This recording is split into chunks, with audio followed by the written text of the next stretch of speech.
Tonight, we are going to slow down together and wander quietly through a very old question. For 200,000 years, people slept without beds, and they slept well.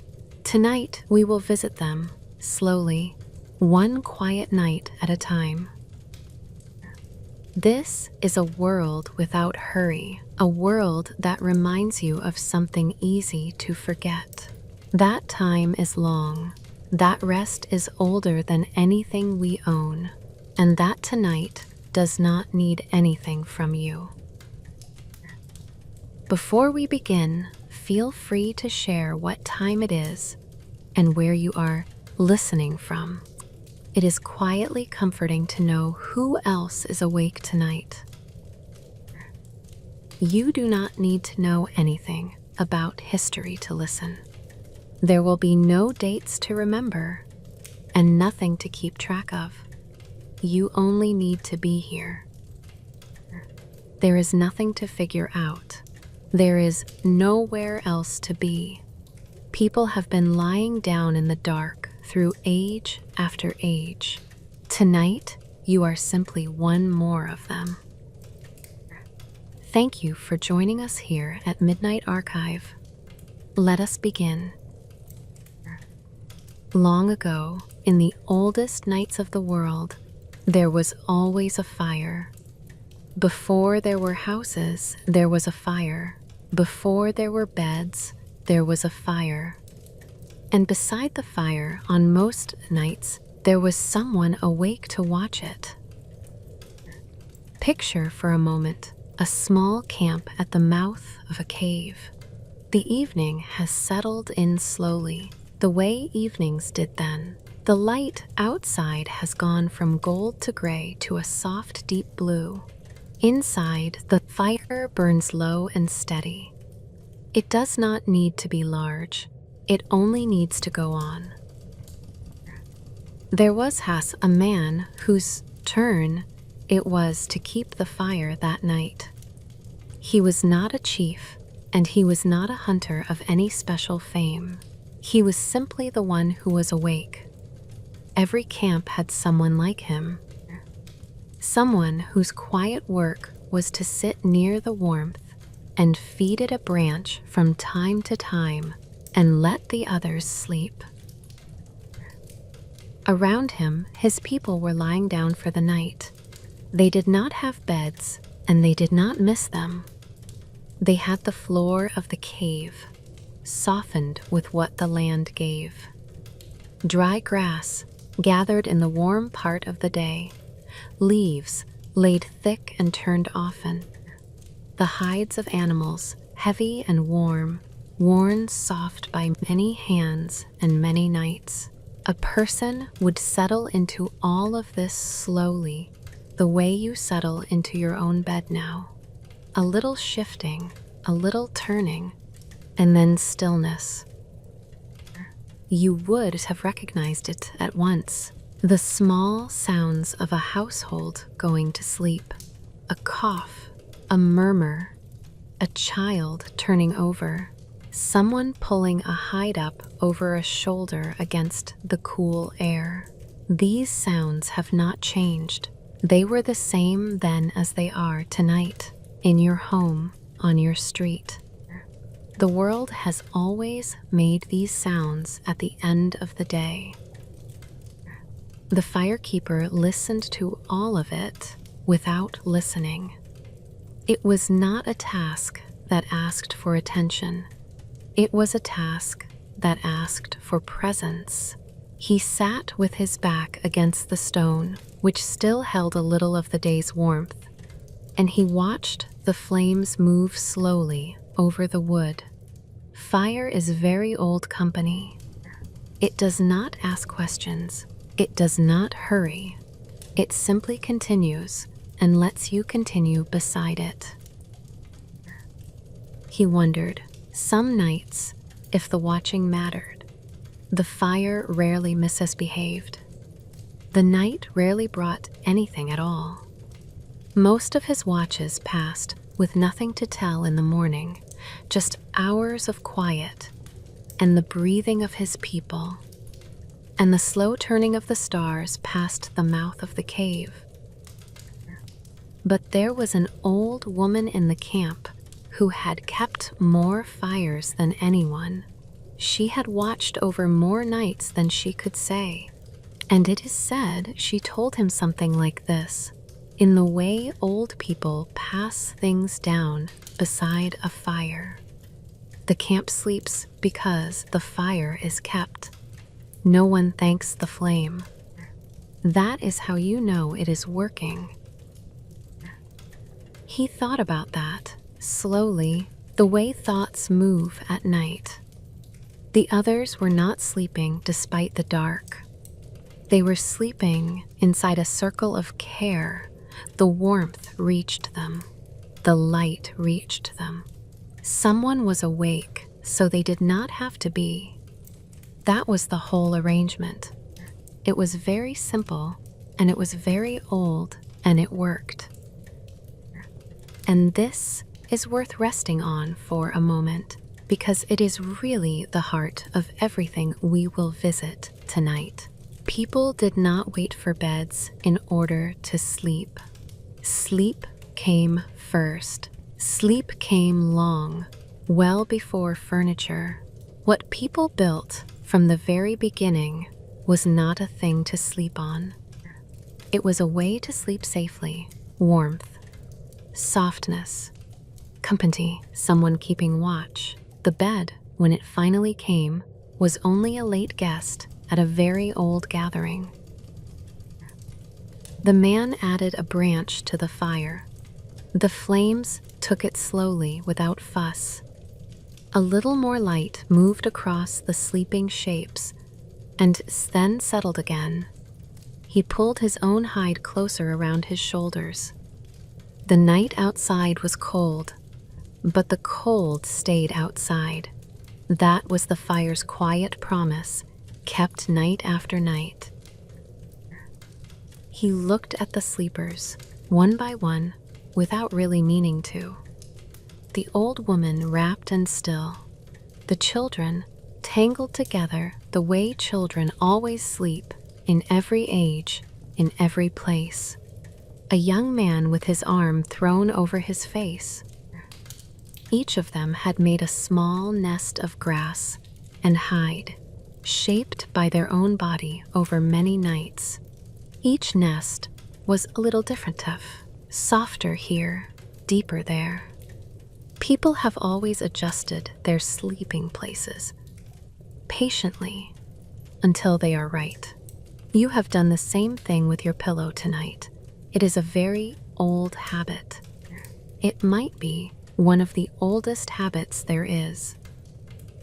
Someone had carried water in that day from wherever the nearest good water was, and it sat now in whatever the camp used for holding it, near the sleeping places, where a person waking thirsty could find it in the dark without waking any by courtesy. It is a very small courtesy, and it is thousands of generations old.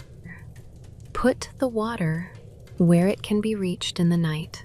Every household in every century has done some version of it, and yours almost certainly did tonight. Time moved slowly then. There was nowhere the night needed to go. The firekeeper did not count the hours because there were no hours to count. There was only the fire, lower or higher, the stars, earlier or later, his own body telling him in its patient way that the night was passing as nights do. Somewhere in the dark, the land went on with its own quiet business. Wind over grass, water moving somewhere far off. The cave held its people the way it had held people before them and would hold people after. Stone is patient. It does not mind who sleeps against it.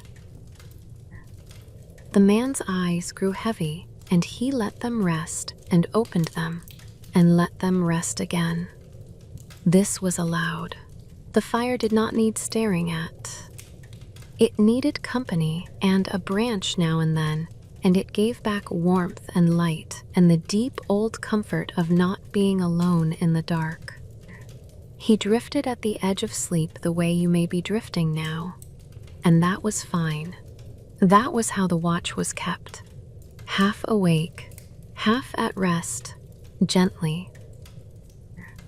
The wood beside him had been gathered days before and left to dry near the warmth, because green wood spits and smokes and does not give steady heat. Somebody had walked out and found it. Somebody had broken it to length across a knee or a stone. Somebody had carried it back and stacked it where the fire's edge would dry it out.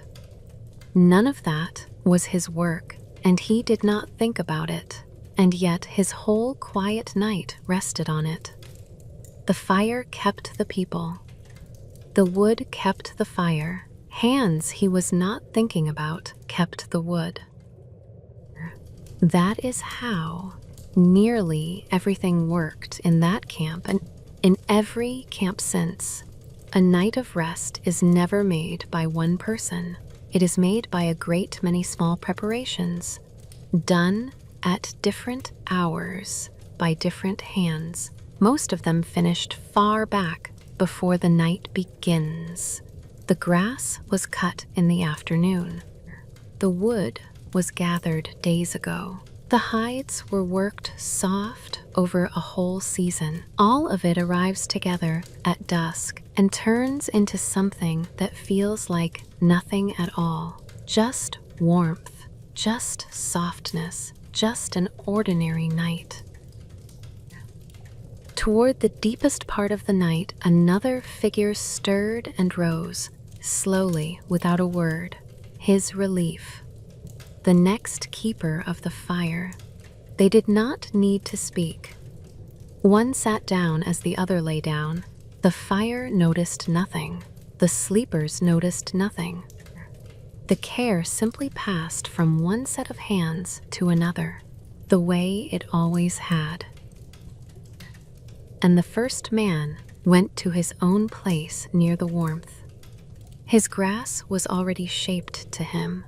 His hide was already soft with use. He lay down slowly and shifted once, and shifted again, and then was quiet. There was no bed frame under him. There were no legs lifting him from the floor. There was earth and grass and hide and warmth, and the breathing of his people all around him. It was enough. It had been enough for longer than anyone could imagine. He did not fall asleep thinking about beds, because there was no such thing to think about. He fell asleep the way people have always fallen asleep. Warm enough, safe enough, tired from a day of living, listening, without listening, to the small steady sounds of the fire. The work of that night was quiet. It did not need to be seen. It did not need to be remembered. It only needed to go on, and it did go on, night after night, fire after fire, for a very great while. Longer than the oldest stories, longer than the oldest stones that people ever set on one another.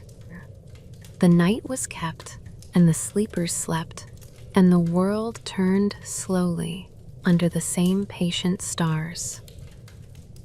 It is worth staying in that camp a little longer. There is no reason to hurry away. The fire is warm and the night is long, and nothing is going to happen. That is the gift of a night like this one. Nothing is going to happen. There is a deep rest in knowing that. You do not have to do anything with a night like this. It does not ask to be used. Consider the grass itself for a moment. Someone gathered it. That is a small thing, and it is also everything.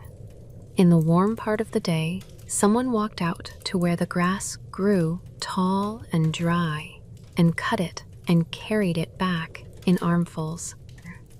Someone spread it thick on the cave floor in the sheltered places away from the wind.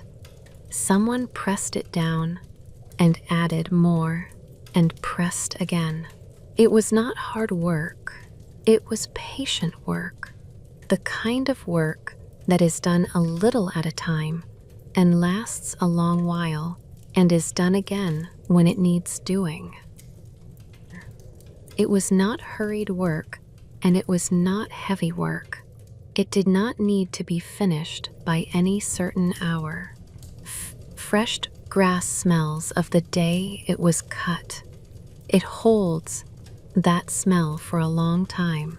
The sleepers of that camp lay down each night into the scent of warm afternoons. Their softness was not bought. It was gathered slowly from the world around them. And when the grass grew old and flat, it was carried out and new grass was laid down and the nest was made again. People have always renewed their sleeping places. It is a quiet ceremony, older than walls. It is not a chore in the old sense. It is closer to making a promise. And consider the hides. Each one had been worked soft over many days, scraped and stretched and rubbed and folded, until the stiffness left it and only the warmth remained. A good hide was a treasure that asked for no guarding. It was passed from body to body as the nights required. The child who was cold got the heavy one. The old woman got the softest. There was an order to it that no one had ever needed to say aloud. Warmth moved through the camp the way water moves downhill toward whoever needed it most. The firekeeper knew all of this without thinking about any of it. It was simply how nights were, how they had always been, as far back as the stories of his people went. And the stories went back a very long way. His grandmother had slept on grass and hide. Her grandmother had slept on grass and hide. The line of quiet nights ran back and back, unbroken, into a past too deep to see. He was one more night in that line. You are one more night in it too. Outside, the sky turned slowly, the way it still turns. The same stars crossed the mouth of the cave that will cross your window. They moved then at the same unhurried pace they move now. Nothing about the night has ever been in a rush. The dark comes on gently, stays so long as it stays, and leaves gently. People learn to rest inside that rhythm, far back, before they built anything at all. The rhythm came first. It is still here. It is holding you now. The man let his shoulders down a little at a time. The stone at his back was steady. The fire in front of him was steady. The breathing all around him was steady. There is a kind of safety that is made entirely of steady things, and he was inside it, and his people were inside it, and it asked nothing of any of them. He had kept this watch since he was young, and would keep it until his hands were no good for anything else, and even then, he would probably still sit up some nights, because the old ones did. There was always an old one awake somewhere in the camp. They slept lightly and in pieces, the way the old do everywhere, and they filled the gaps in the night without ever being assigned to. A camp with old people in it was never fully unwatched, Nobody had planned that. It simply worked out that way. In every camp, everywhere, for as long as there had been camps. This is not a story about hardship. It is easy, from a warm room, to imagine that a night without a bed must have been a poor night. But the people of that camp did not lie awake, missing what did not exist.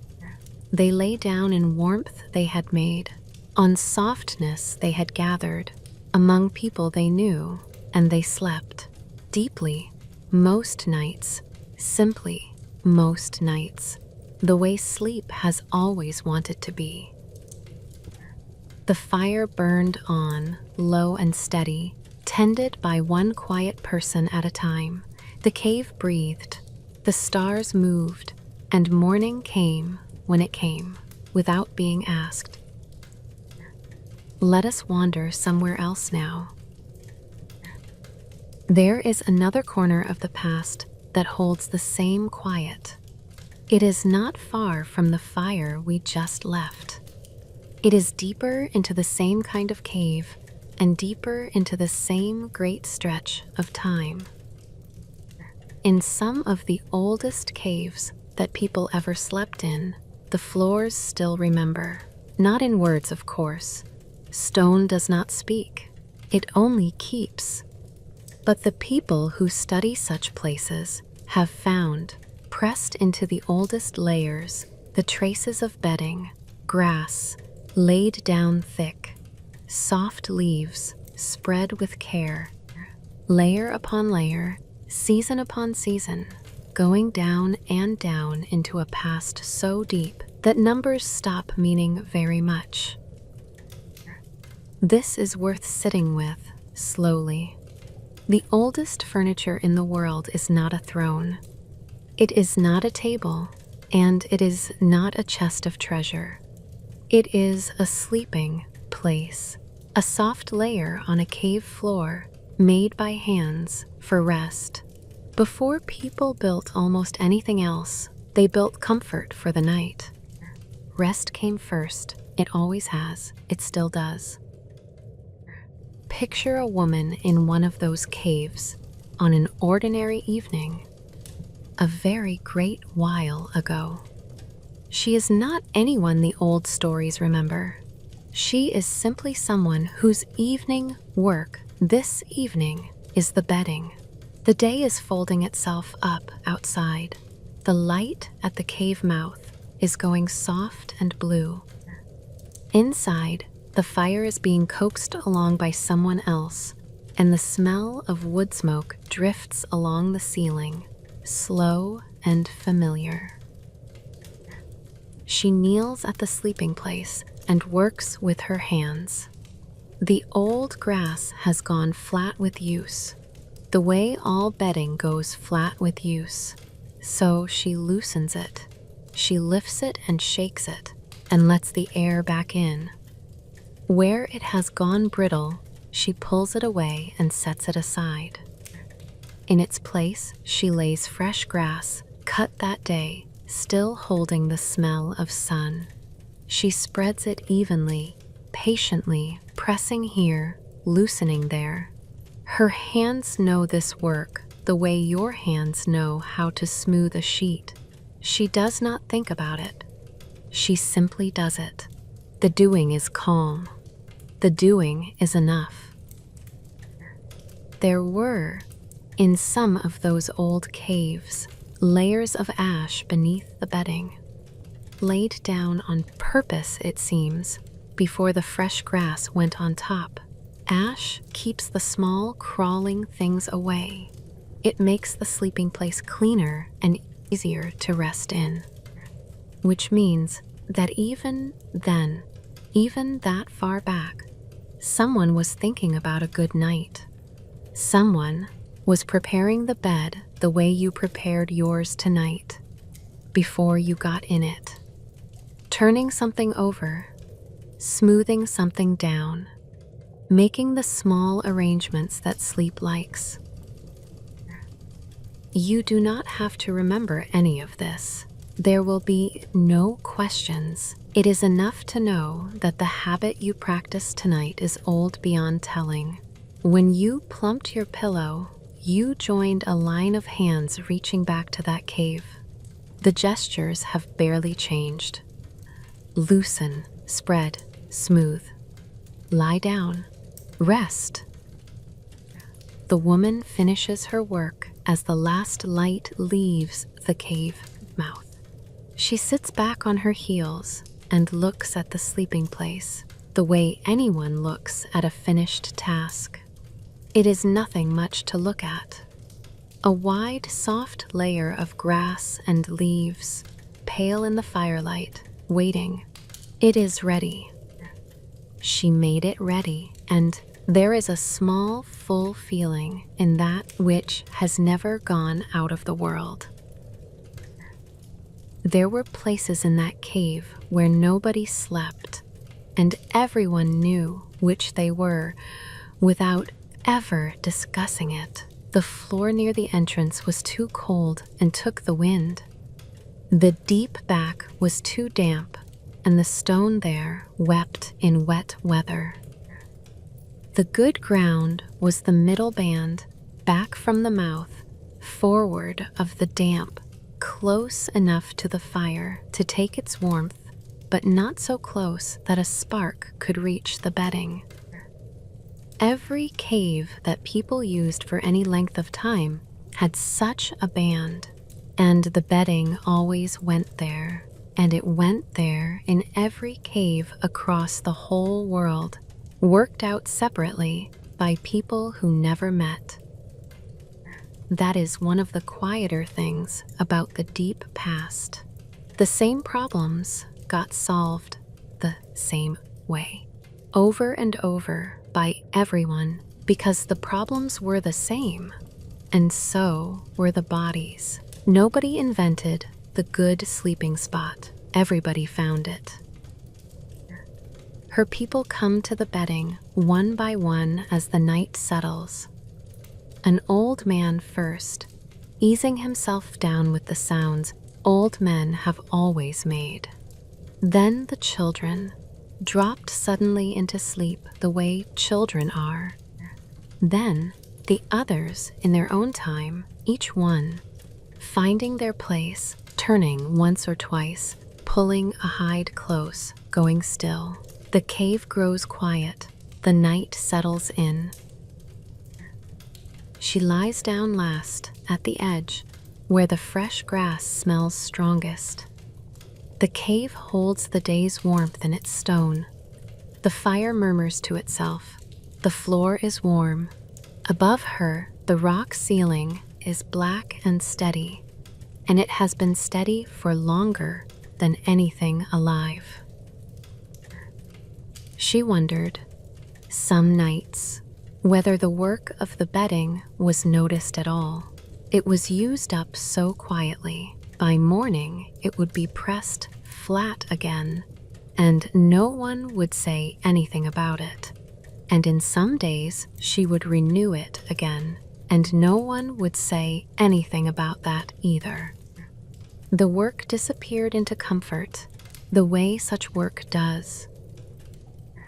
But there was an old woman lying near her, half asleep already, who had made more beds of grass than anyone in the camp.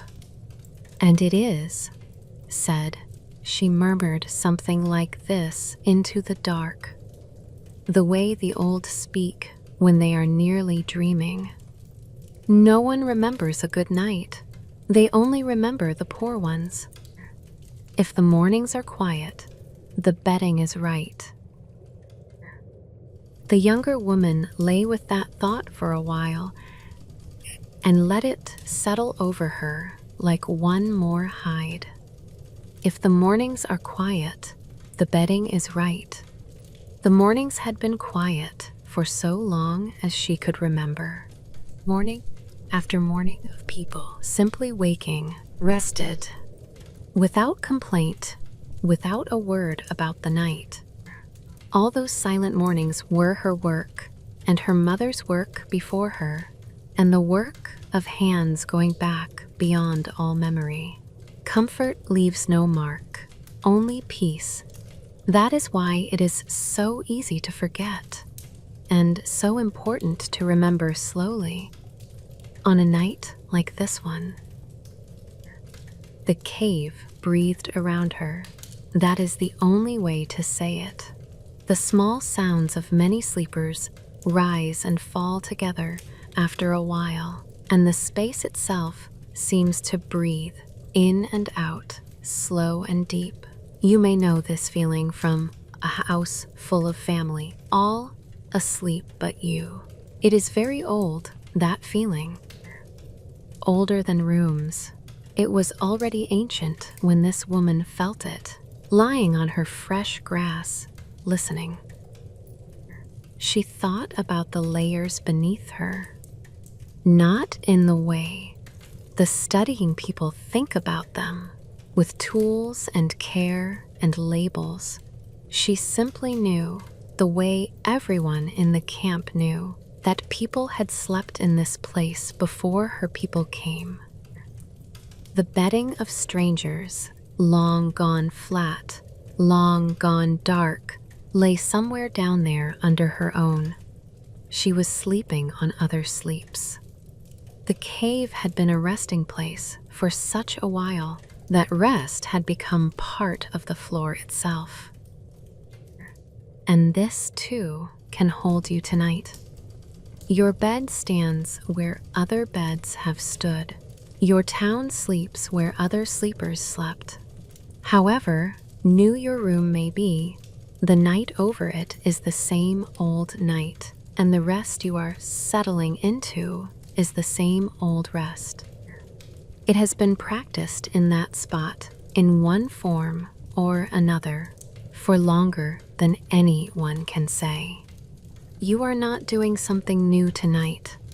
You are doing the oldest thing there is. There was a season, once, when the grass by the water grew taller than any year before. The cutting was easy. The carrying was easy. That year, the bedding lay deeper than usual, and the whole camp slept a little later into the mornings. People spoke of it for a great while afterward. In the mild way, people speak of good weather. The year of the deep grass. Nothing happened that year.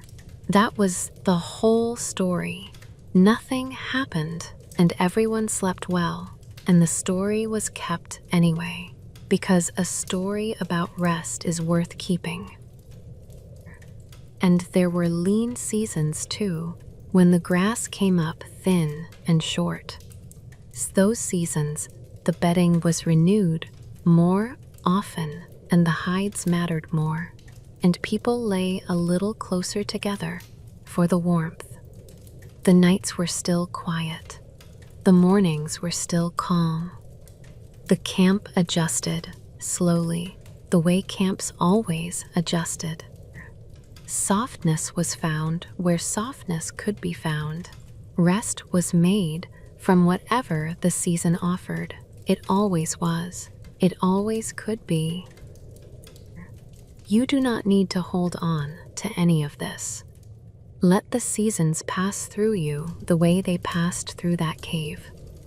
Deep grass, thin grass, new hides, old hides, year after year. The details changed and the rest went on. That is the whole shape of it.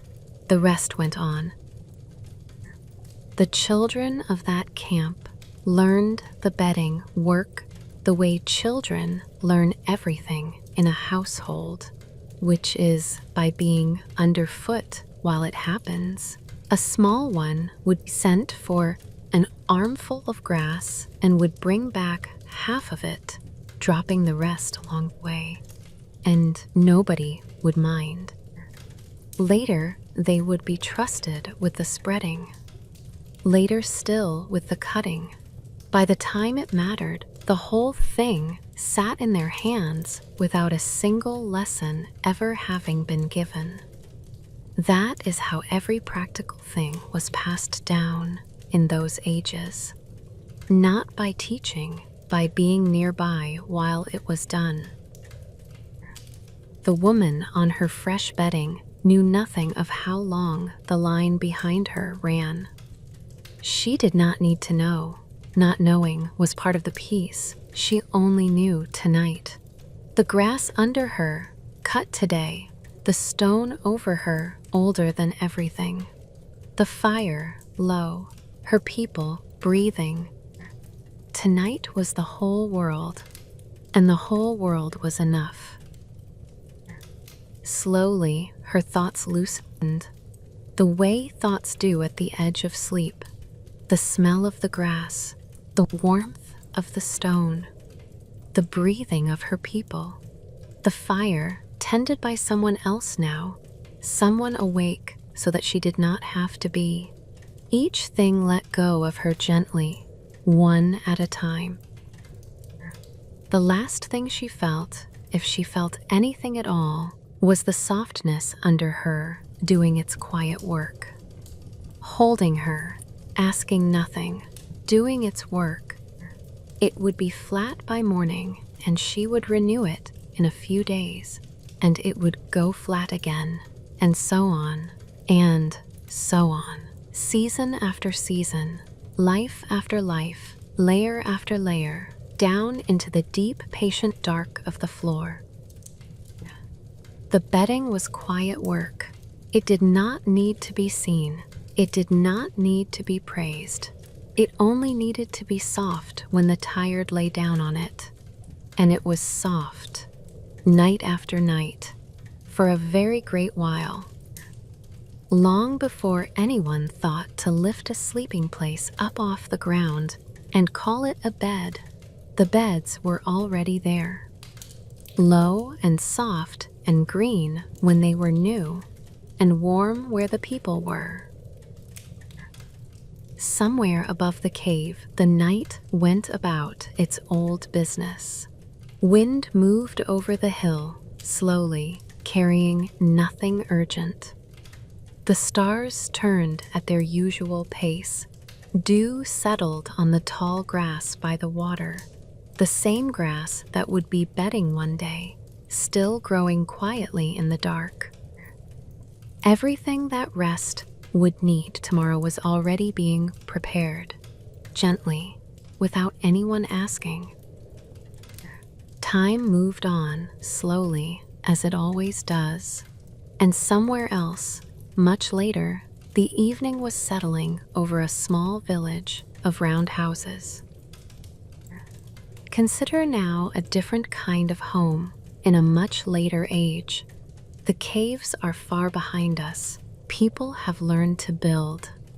And what they built first, in so many places, was round. Picture a small village of round houses on a green hillside, many thousands of years ago. The walls are made of woven branches and packed earth. The roofs are deep thatch, coming down low, like hats pulled down against the weather. Smoke rises from the center of each roof, thin and slow, and leans away with the evening wind. The day is ending. The light is long and low across the grass. There was, perhaps, a family in one of those houses on an evening like this one. Nothing was happening to them. That is why we can visit. It was simply the end of a day, one of thousands of such days, and the house was doing what houses have always done at that hour, drawing its people in. Inside, the house was one single room, round and warm. In the middle burned the hearth, low and steady, ringed with stones that held the heat. The fire in such a house was rarely allowed to die completely. It was banked at night, covered and kept, so that a coal from yesterday could always begin tomorrow. Fire was not started fresh each day in those times. Fire was continued. Some hearths were kept alive, it is said, for whole lifetimes.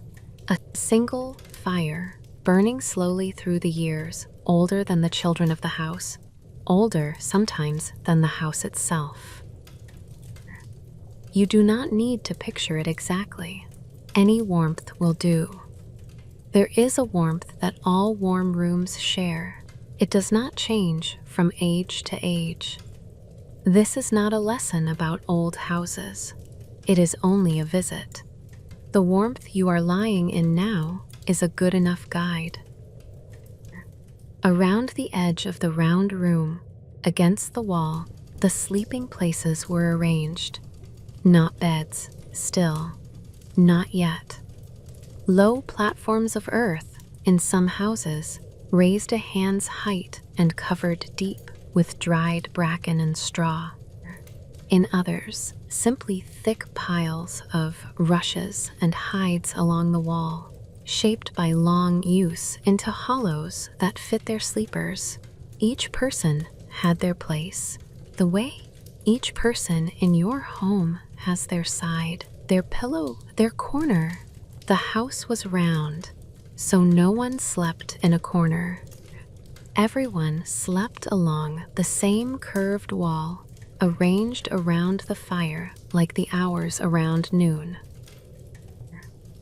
The woman of the house moved through the evening's last tasks slowly, without hurry. She covered the fire, raking ash over the coals with a flat piece of wood. She set the water vessel where it would not be kicked in the dark. She checked the door, which was a wickerwork panel, and set the bar across it. Not out of fear, out of habit. The bar going across was simply the sound the day made when it was finished. Everyone in the house heard it, half asleep already, and settled a little deeper. The day is barred out. The night is barred in. All is as it should be. Her husband was already lying down on the wide sleeping place they shared, in the deep straw that rustled once and went quiet. The children were tangled together in their own hollow, under one great hide, the way children have always ended up. One of them murmured something from inside a dream. No one answered. The fire ticked softly under its blanket of ash. She lay down last, as the keepers of houses so often do. The straw took her weight and settled. The hide over her was heavy and soft. Through the smoke hole in the center of the roof, one star showed, small and steady, in a circle of deep blue going black. The straw beneath them was replaced when the harvests came in. That was the rhythm of it. New straw after the cutting, sweet and pale and full of the smell of the field. The old straw went out to the animals or onto the garden. Nothing was wasted, and nothing was kept too long. The bedding followed the year the way everything followed the year. The house breathed in the harvest and breathed out the old season, slowly, again and again, for generations. She wondered, some nights, lying in the dark, about the ones who would live in this house after her, whether they would keep the fire the same way, whether they would mend the thatch when it needed mending, and bar the door at dusk and lay new straw at harvest. Whether the house would go on being a house, warm and round and breathing, when she was no longer the one keeping it. And it is said that her own mother, long before, had told her something like this on a night when she was young and could not sleep. A house is not the walls. A house is the keeping. As long as someone banks the fire and lays the straw, the house is alive. It does not matter whose hands do it. The hands change. The keeping goes on. The hands change. The keeping goes on. It is not a sad thought held the right way. It does not take anything from her. There is a comfort in being one keeper in a long line of keepers. She lay with that, the way we lie with the sayings of our mothers. And the saying did its slow work, and her breathing lengthened. There was a rhythm to the evening in that house that no one had ever decided on. It had simply grown, the way paths grow across grass. First the animals were seen to, in the last of the light, then the meal, eaten slowly around the fire, with the door still open to the blue dusk. Then the covering of the fire, then the bar across the door, then the straw and the heights and the settling. One person at a time, oldest tasks first, youngest sleepers first.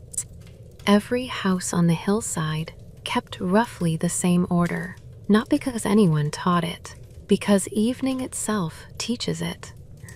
Evening has been teaching the same order for a very great while. Wind down, eat, bank the warmth, close the door, lie down. You followed most of it yourself tonight, in your own way, without thinking. The order is still in us. And there was a sound the house made at night, which every sleeper in it knew without knowing. The thatch moved faintly when the wind passed over. The wattle walls gave a small creak as the night cooled them. The banked fire let out, now and then, a single soft tick. A house at night is never perfectly silent, and it never needs to be. Its small sounds are its way of saying that it is still standing, still holding, still keeping. The family slept inside those sounds the way you sleep inside the hum of your own home. The sounds were the walls of a second house built of familiarity, standing inside the first. Outside, the village settled around them. A dog rearranged itself against a warm wall inside. The stream at the bottom of the hill went on, talking quietly to itself, as it had before the village, as it would after. The other houses stood in the dark, like sleeping animals, each with its banked fire, glowing faintly at the heart, each with its family arranged along the curve of the wall. Smoke rose thin from every roof, straight up, now in the still air, thread after thread after thread, joining somewhere above in the dark.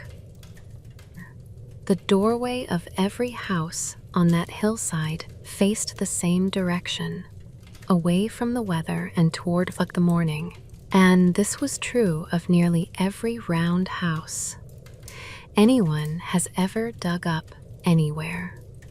It was not a rule that anyone enforced.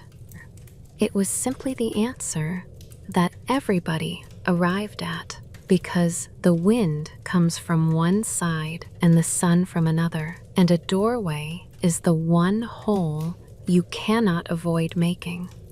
So those houses all stood the same way round, like a herd of animals facing out of the wind, and the whole village woke to light coming in through the same wall at the same hour. That is a small thing, and it shaped every day of those people's lives. They rose together. They banked their fires at the same hour. The village did not need to be organized because the sun organized it, and the suns had been doing that job for everybody, everywhere, since before there were villages to organize. If you could have stood on the hillside that night, you would have seen almost nothing. No lights, or nearly none. Just the shapes of the roofs against the stars, and the faint breath of smoke, and the great quiet of a world where night was still fully night. And you would have known, without seeing anything, that the hillside was full of sleep. Sleep is every house. Sleep along every curved wall.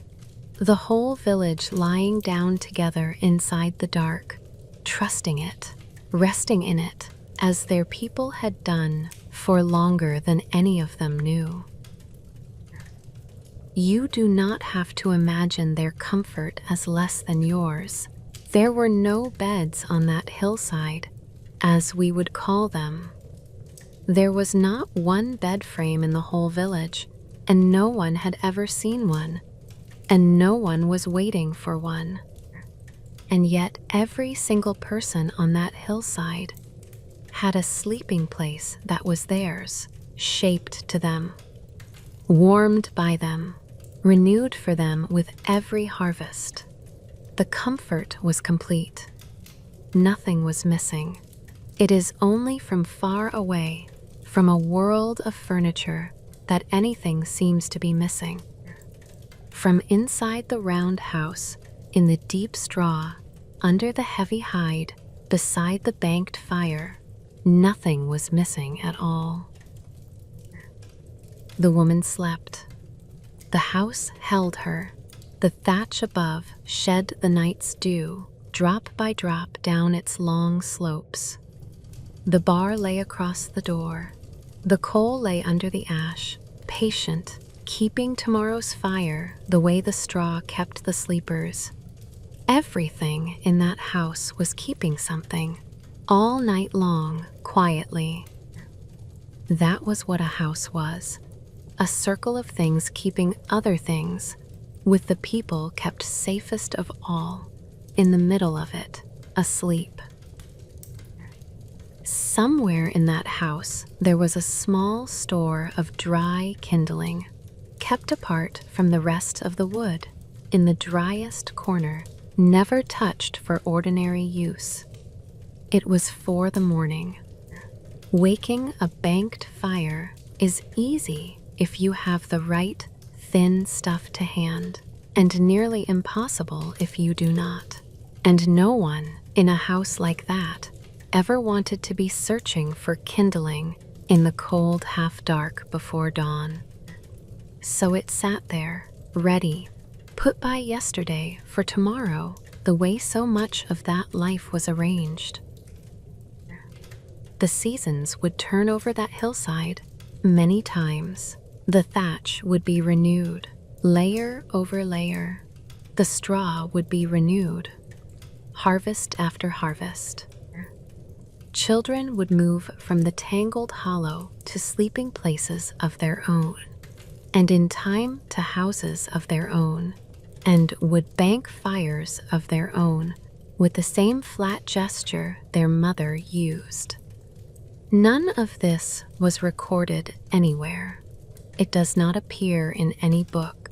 It did not need to be written. It was recorded in the habit itself, passed from hand to hand, warm as a coal carried from an old fire to a new hearth.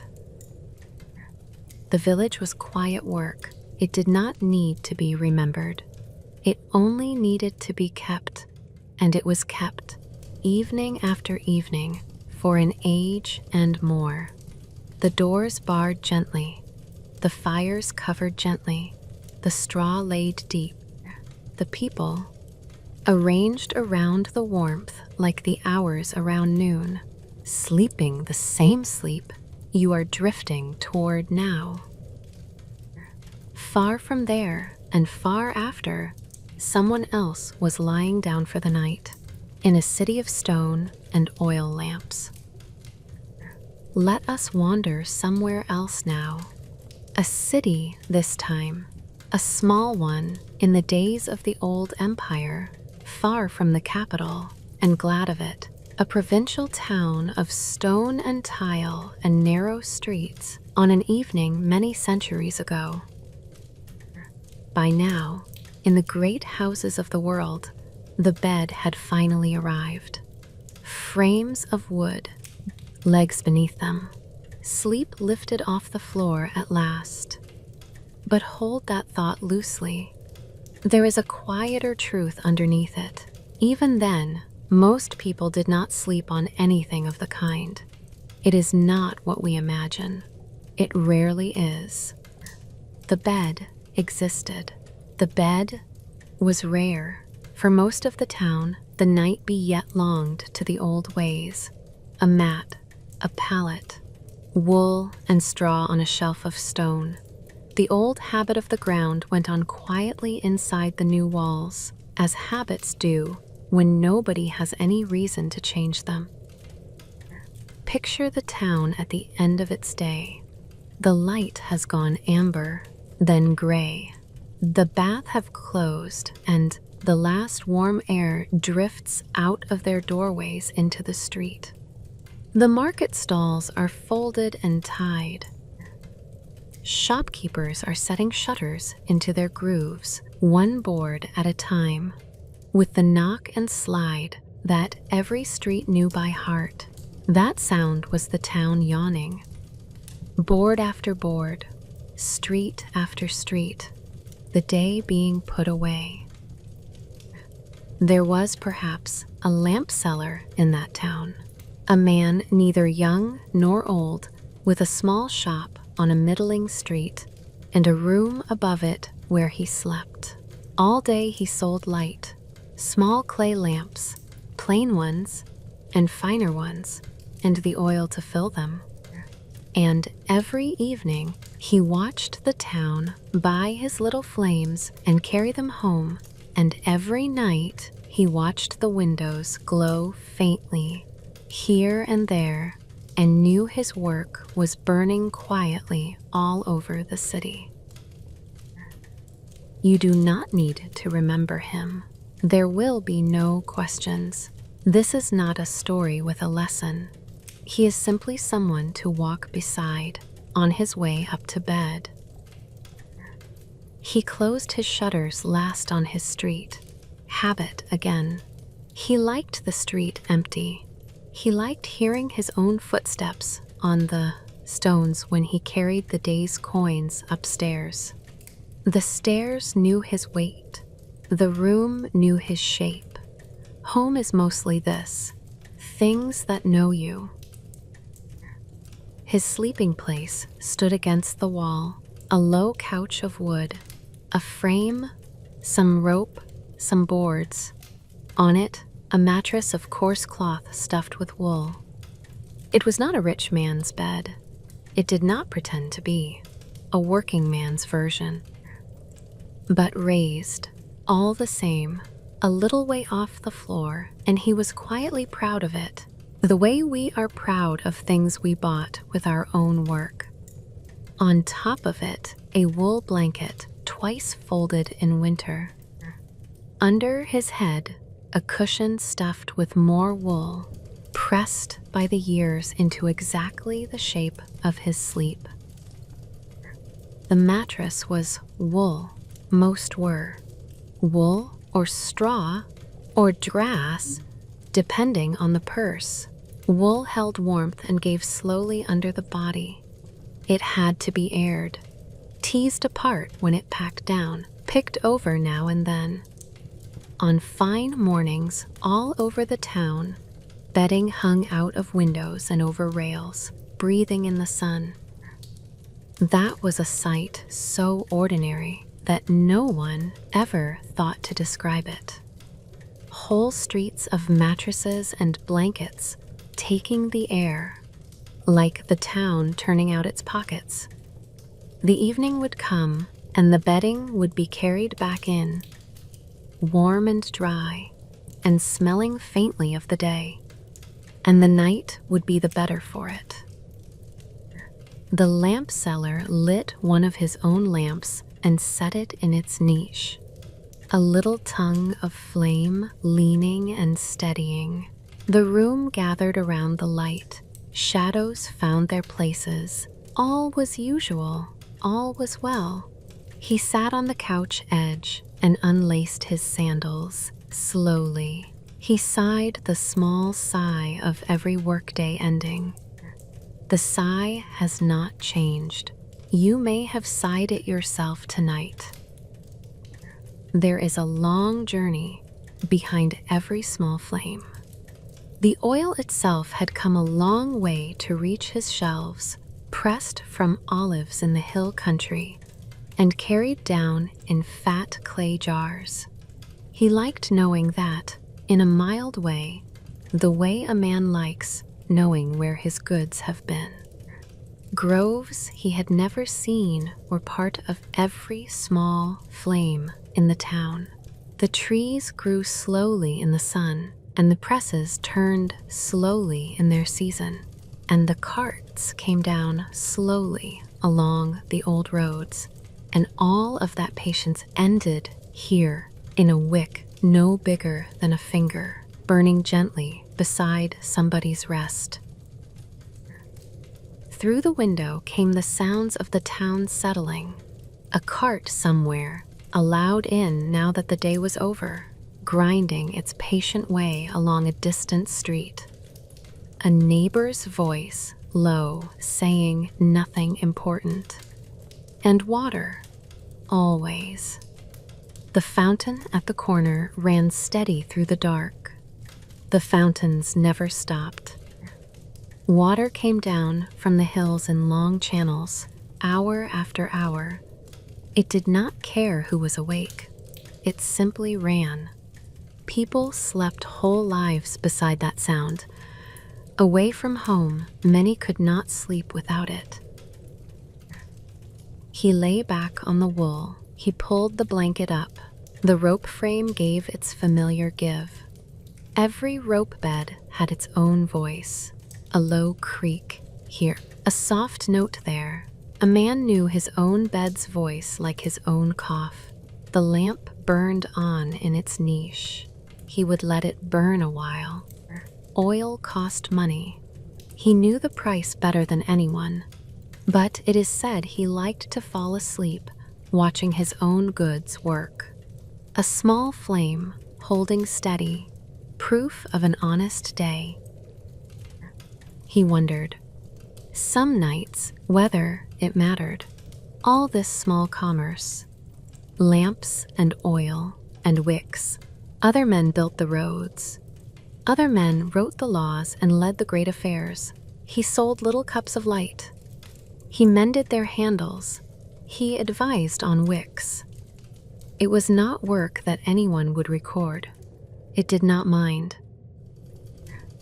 But there was an old man who came to his shop each week for oil, a retired schoolmaster with slow hands. And it is, said the old man told him something like this. One evening at closing time, every lamp in this town is somebody's small courage against the dark. You sell the courage. Never mind the roads. Rome is really made of lamplight.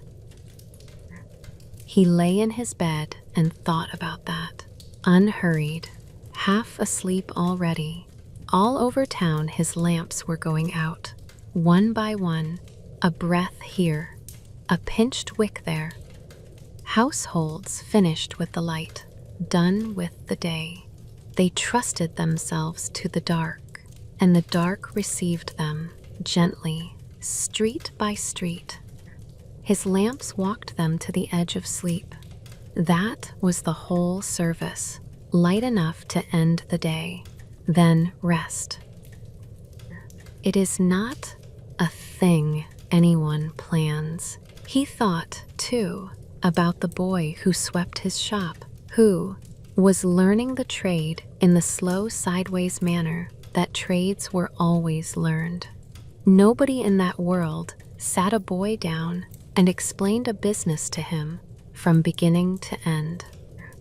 The boy watched and carried and made small mistakes with cheap leaf lamps and gradually the knowledge settled into his hands the way silt settles in still water. One day, the shop would be his, or one like it, and the town would go on buying its evening light from someone who had learned everything without one lesson. That was how most things were passed along in those days, slowly, sideways, hand to hand, with hardly a word said about it. Above the shop, on the flat part of the roof, there was space enough for a person to lie out on the hottest nights of summer, and in that season, half the town did exactly that. Mattresses went up the stairs at dusk. Whole families slept on their roofs, in the open air, under the stars, with the heat of the day still coming up gently out of the tiles beneath them. From up there, you could hear the fountain more clearly, and the town spread away in every direction as a landscape of low, dark shapes, with people asleep on top of them. Nobody thought this was remarkable. It was simply what you did when the rooms were too warm to bear.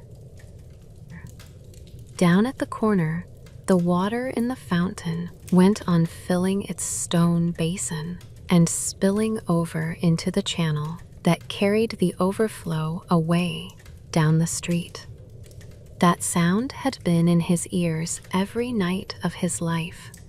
He had been born 4 doors from it. He would have found it strange beyond words to learn that anyone, anywhere, tried to sleep in a place where no water was running. The town grew quiet by degrees. It was not silent. Towns never are. The fountain ran on through the dark, as it had run all day and would run all night. The cart faded somewhere beyond the next street. A dog complained once, on principle, and let it go. The night watch passed below, slow, sandals on stone. They paused nowhere. They found nothing. That was the best report there was. Above the roofs, the stars stood in their old places. The empire did not bother them. Nothing ever had. In the great houses on the hill, fine beds stood in painted rooms, bronze fittings, turned legs, the softest stuffing money could find. And the sleep in those beds was no deeper. It was no sweeter.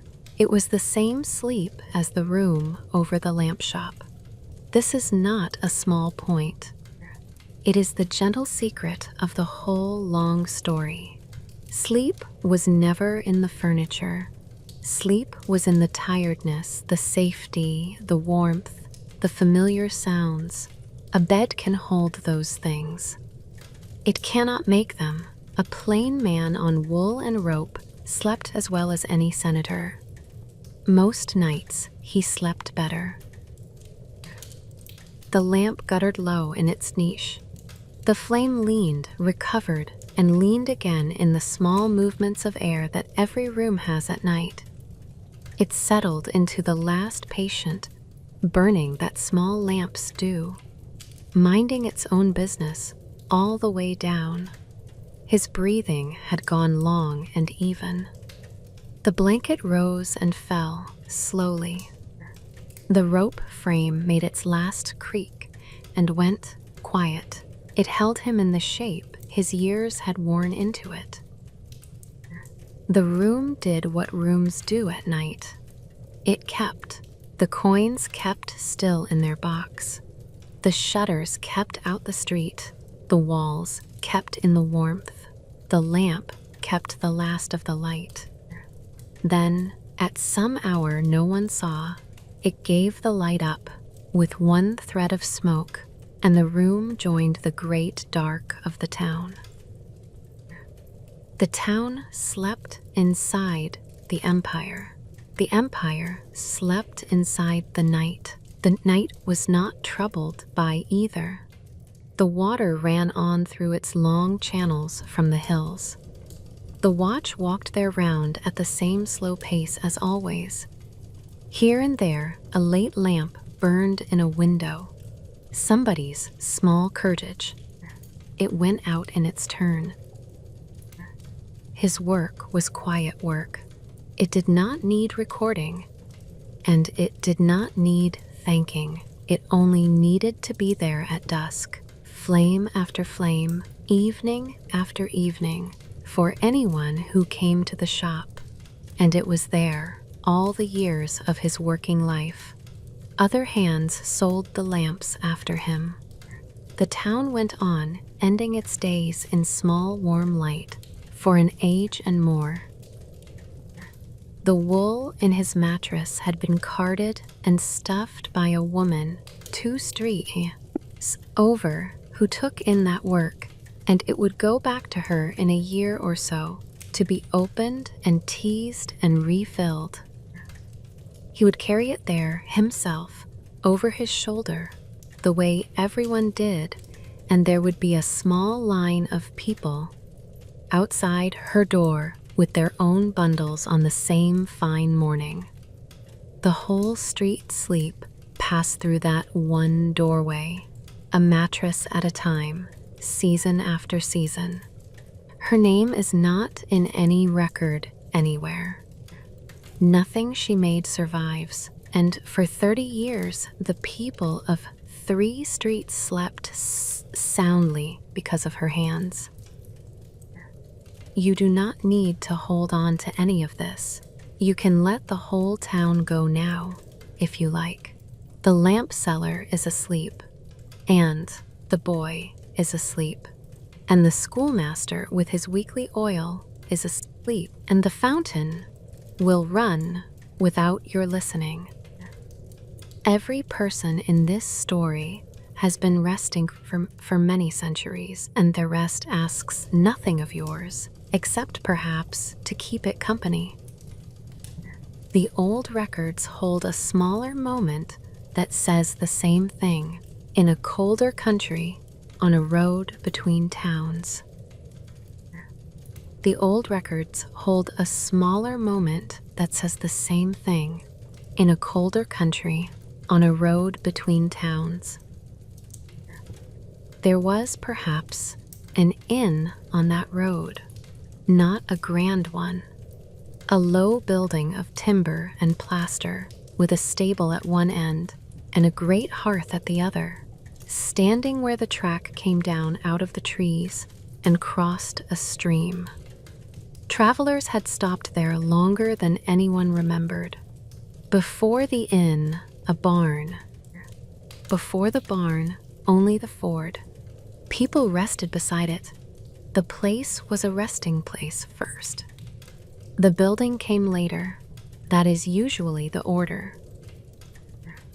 Picture the evening arriving there, many centuries ago. The light goes out of the trees. The road turns gray. The last travelers come down the slope. They are tired in the way walking makes a person tired. It is a good tiredness. It is a very old one. Inside, the fire was made up for the night, not high. Innkeepers did not waste wood on a belzy. It was a steady, low fire, banked at the back. It threw heat into the long room. It threw light onto the beams. The smell was wood smoke and wet wool and bread and animals. Every roadside house in every century has smelled that way. It was not a fine smell. It was a welcome one. There is a difference. Any traveler knows it. The travelers came in. The door swung shut behind them. They stood a moment in the warmth without saying anything. That pause is very old. You have made it yourself, coming into a warm house out of the cold. Nobody speaks for a second or two. The body is busy understanding that it has arrived. They ate what there was, slowly.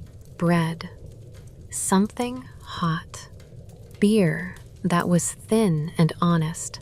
They did not talk much. Travelers on the same road spoke of the road, the weather ahead, whether the ford was high. Then they ran out of things worth saying and were content. The fire did the rest of the talking. And then, when the eating was done and the fire was banked lower still, they slept where they were. This is the part that surprises people now. It should not. There were no rooms. In most such inns, there were no beds at all for common travelers. There was the long room, there was the floor, and there was straw laid down thick across it for exactly this purpose. Every guest had a place in the straw. Nearer the fire if they paid a little more, further off if they paid a little less. They lay down in their cloaks, bundles under their heads, and they slept all together in the same room, in the same straw, in the same warm dark. You do not need to feel sorry for them. It is not a story about hardship. That pity is a reflex, and it is worth setting down. Being sorry for the past is a habit we picked up from having furniture. Those travelers were dry. They were warm. They were fed. They were behind a barred door, off a dark road, beside a fire that somebody else was keeping. By the standards of a night on the road, that is nearly everything. The floor was not a hardship. It was the comfort they had walked all day to reach. The straw was changed when it needed changing. Honest houses changed it often. Fresh straw is springy and sweet and lies deep. A tired body sinks a surprising distance into it. It holds warmth the way a good coat does. A traveler heard it move each time he shifted, a dry, soft sound. Then he heard the others settling too, in their own straw. And then he heard nothing much at all. There is a particular quality to the first hour of lying down after a long day of walking, and everyone who has ever walked a full day knows it. The legs go on believing they are still moving for a while, after the body has stopped. The road keeps unrolling gently behind the eyes, even after the eyes have closed. It is not an unpleasant feeling. It is the body taking its time to understand that the walking is finished and will not be asked for again until morning. There was, perhaps, a young man among them, making his first long journey alone. He lay awake a while. Young men do, on their first nights away. He listened to strangers breathe. He had expected to feel unsafe. He did not. He felt something he had no word for. It was the ordinary safety of many people sleeping in one room. Every person knows this feeling from somewhere. A house of family, a hall of pilgrims, a camp beside a fire in an old cave. It is not a modern comfort. The company of sleepers is one of the oldest there is. He wondered whether he would ever have a house of his own, with a proper bed in it, standing up on legs the way the rich slept. He had seen such a bed once through an open door in a town. It had seemed to him a very fine thing. And it is said that an older traveler, hearing him shift and shift again, spoke to him quietly out of the dark, in the way that older travelers do. Lad, the bed is not the sleep. I have lain in a lord's bed once on business, and I did not sleep a wink for wondering what it cost. and I have slept like the dead on a barn floor with the rain coming down outside. Warm, dry, and nothing owing. That is the whole of it. The rest is furniture. Warm, dry, and nothing owing. The young man turned that over slowly. Outside, the stream went past the ford in the dark. The horses moved in the stable, shifting their weight, lowing softly, doing their own animal version of settling. Somewhere in the straw, a man snored, unbothered and unashamed. The fire had gone down to a red glow. It lit nothing. It warmed everything. The keeping of an inn was a slow trade made almost entirely of small preparations that nobody ever saw, and the straw was only one of them. Wood had to be cut in the dry season and stacked where the rain would not reach it. Bread had to be started before anyone arrived and finished before anyone thought to ask. The stable had to be mucked and bedded so that horses would settle, because horses that do not settle keep a whole house awake. All of this happened in the empty hours when no travelers were there to notice, so that the hours when travelers were there could feel like nothing at all had been arranged. There was a lantern hung by the door that stayed lit all night, and it cost the house real money in oil, and no innkeeper on that road would have dreamed of putting it out. It was not for the people inside. It was for anyone still walking. A traveler caught out after dark, footsore, and unsure how far he had left to go, would come around a bend in the trees and see one small, steady point of light down in the valley, and know exactly what it meant. Warmth, straw, an end to the walking. Every inn on every road kept that light burning for people who might not come, on the chance that somebody was out there needing to see it. The innkeeper made his last round. He looked at the fire and covered it. He looked at the door and barred it. He looked at the room full of strangers in the straw. He counted them without seeming to. He was satisfied. This was his work. It was not the cooking, really. It was not the beer.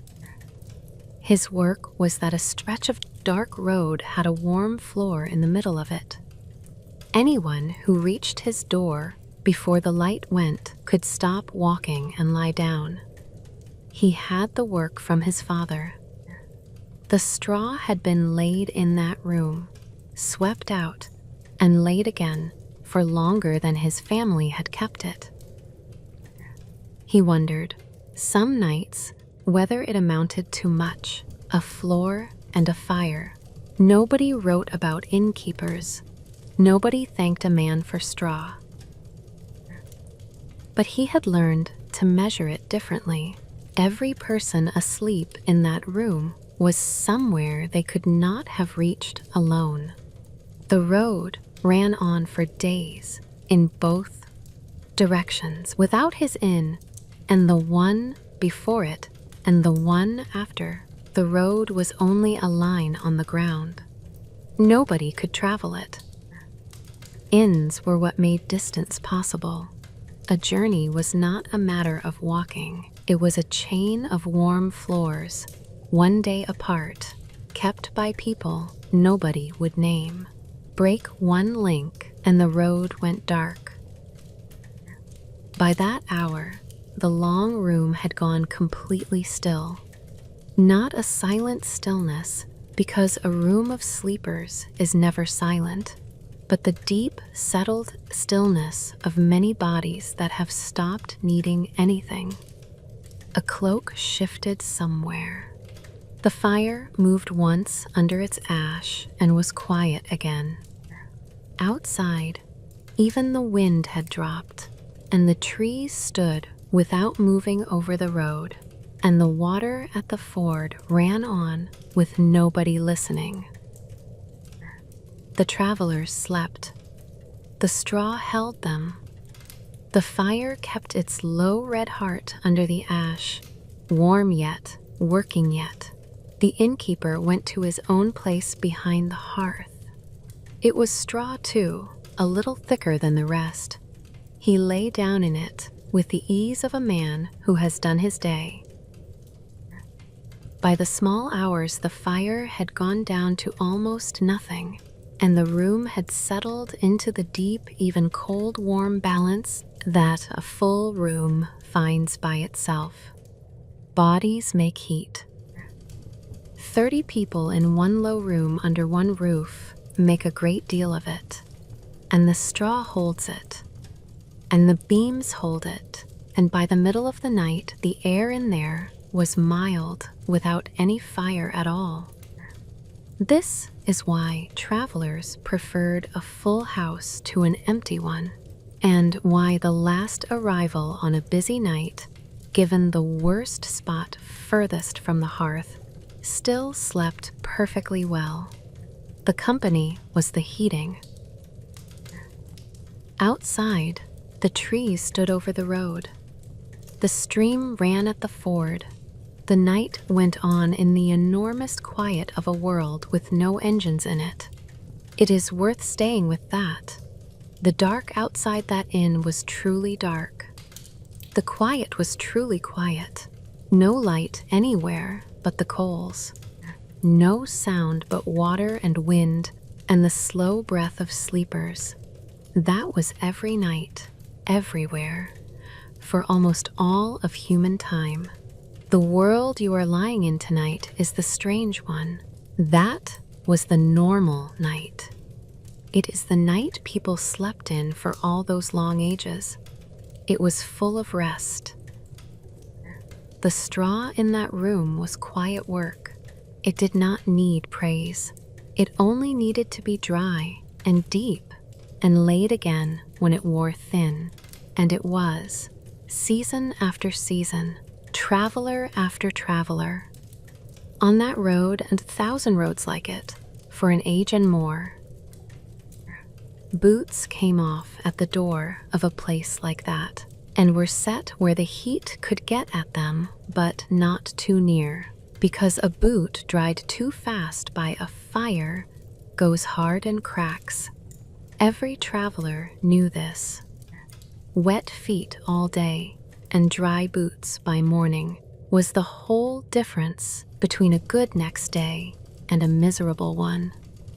And so the arranging of footwear near a hearth was done with real care by men who had learned it the hard way.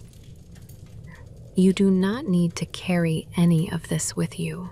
The inn has been quiet for many centuries now, and the road it stood on is grass or gravel or a highway, and nobody knows which. It is not a loss. Every one of those travelers reached wherever they were going, or did not, and either way, they rested that night beside a fire in deep straw, and the resting was real, and it is finished, and it was enough.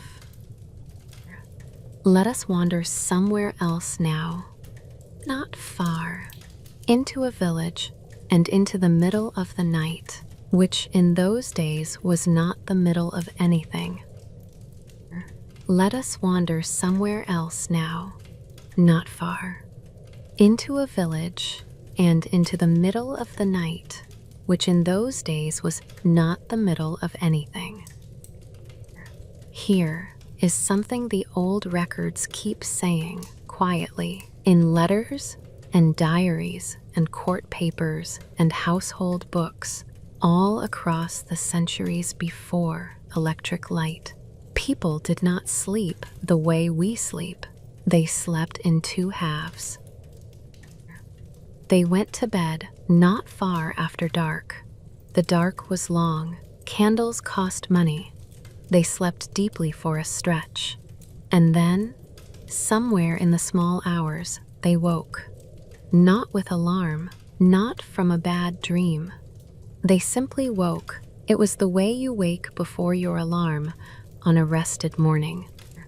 They lay there in the dark, awake, for an hour or more, and then they went back to sleep again until the light came. The first sleep and the second sleep. That is what they called them, plainly, as if everyone knew, because everyone did. Stay with this a moment. It may be the gentlest thing in the whole long story. For centuries, waking in the night was not a problem. It was not a symptom. It was not something to fix. It was the hinge in the middle of the night. Everyone had one. Nobody thought about it any more than you think about turning over. Picture a village on a winter night. Well before electric light, the houses are small and dark. The fires are banked. Everyone has been asleep since not far after the light went, which was early, because winter light goes early everywhere. And then, at some hour with no name, the village half wakes. There was, perhaps, a woman in one of those houses who woke first, as she usually did. She lay still a while in the warm dark. There was nothing to do about being awake, so she did nothing about it. The fire was a low red presence across the room. The cold sat politely at the window and did not come in. Her husband was breathing beside her in the slow, patient rhythm of the first sleep. She did not reach for anything. There was nothing to reach for. No light to turn on. No glowing rectangle to check. There was no way at all to learn the hour. And so the question of what hour it was simply never came up. It is not a small thing, that absence. Half of what keeps a person awake now is counting. How long have I been lying here? How many hours until morning? She did not have that. She had no way to count, and no reason to. There was only the dark and the warmth, and time going by without being measured. After a while, she got up, because she wanted to, and put a shawl around her shoulders. She woke the fire a little. She stirred the ash off the coals and set on a small piece of wood. Then she sat beside it. The light came up softly and filled a small circle of the room and left the rest alone. This was the hour that belonged to nobody. In those villages, people used the watch between sleeps for whatever quiet thing was theirs. Some mended. Some spun by the light of the banked fire because spinning needs hands more than eyes. Some prayed. The old prayer books had prayers written for exactly this hour. It is not a small detail. The church had simply accepted that people would be awake and gave them something to say. Some talked softly with whoever else was awake. Some got up and looked at the animals, and some simply sat and thought about nothing much and let the hour pass. She took up her spinning. The wheel was not the noisy kind. It was the old sort of work that makes a small sound and asks nothing of the mind. The wool drew out slowly between her fingers. It had done so every day of her life since she was small. She did not have to think about it at all. She wondered, sometimes, in that hour, about the things people wonder about at that hour. Whether the winter stores would stretch, whether the roof would want mending in spring, Small things. They arrived and were turned over and set down again. They did not sharpen into worry because there was nowhere for worry to go at that hour. And she knew it. Nothing could be done about the roofy time of night, and so nothing needed to be done about it. The hour gave permission not to solve anything. And it is, said her mother told her something well before. She had been a girl then, frightened of waking in the dark. Her mother said something like this: "The night has two halves, and the peace between them is yours. It is the only hour. Nobody can ask anything of you. Do not waste it being afraid of it. Do not waste it being afraid of it." She had carried that for 30 years, and it had turned out to be true every single night. The wool went on drawing out between her fingers, thread after thread, in the small circle of fire, light, while the rest of the room stayed dark and cold and perfectly content to be so. There is a kind of work that is really a form of rest, and spinning at that hour was one of them. The hands move. The mind goes quiet.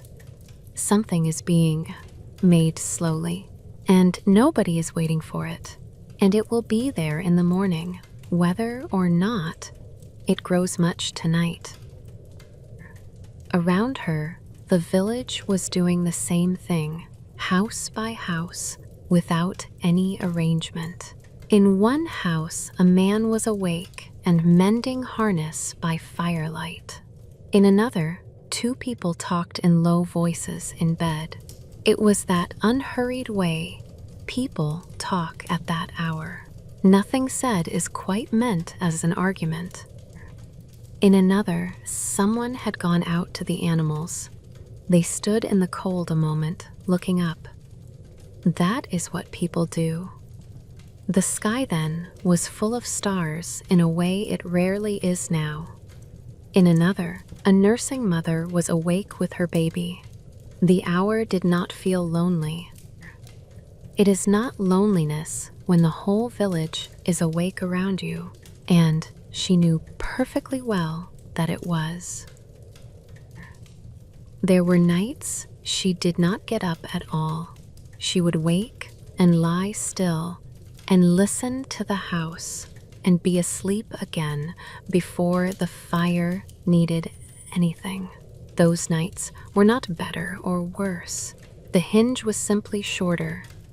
Nobody was keeping score of how the hour was spent, least of all her. Animals kept the same hours, and the household knew it. Cows shift and get up somewhere in the middle of the night and lie down again. Hens stir on the perch. A dog will rise, turn around twice, and settle back into a different shape. Anyone awake at the hinge hour heard all of this happening in the byre and the yard. And it was one more piece of evidence that nothing was wrong, because the animals were doing what the animals always did. That is the part worth holding. If you hold anything, nobody was awake alone. The waking hour was shared. It happened at the same time in every house. Everyone had gone to bed at the same hour. The same darkness had fallen on all of them. A whole village drifting up out of the first sleep together, stirring the fires, doing quiet things, and drifting back down again together. It was not an interruption of the night. It was the shape of the night. There is a name for that hour in more than one old language, and the names are all plain ones. The watch, the waking, the hour between. Nothing dramatic, nothing mystical. It was named the way the parts of a day get named by people who needed to refer to it now and then and did not think much more about it. You do not have to do anything with this. There is nothing to remember here. It is only a piece of the past laid down gently beside you, in case it is useful some night. Doctors of those centuries wrote about the two sleeps in the same flat tone they used for anything else about the body, offering advice on which side to lie on for the first and which for the second, as though describing the proper way to take a meal. Household books mentioned it in passing.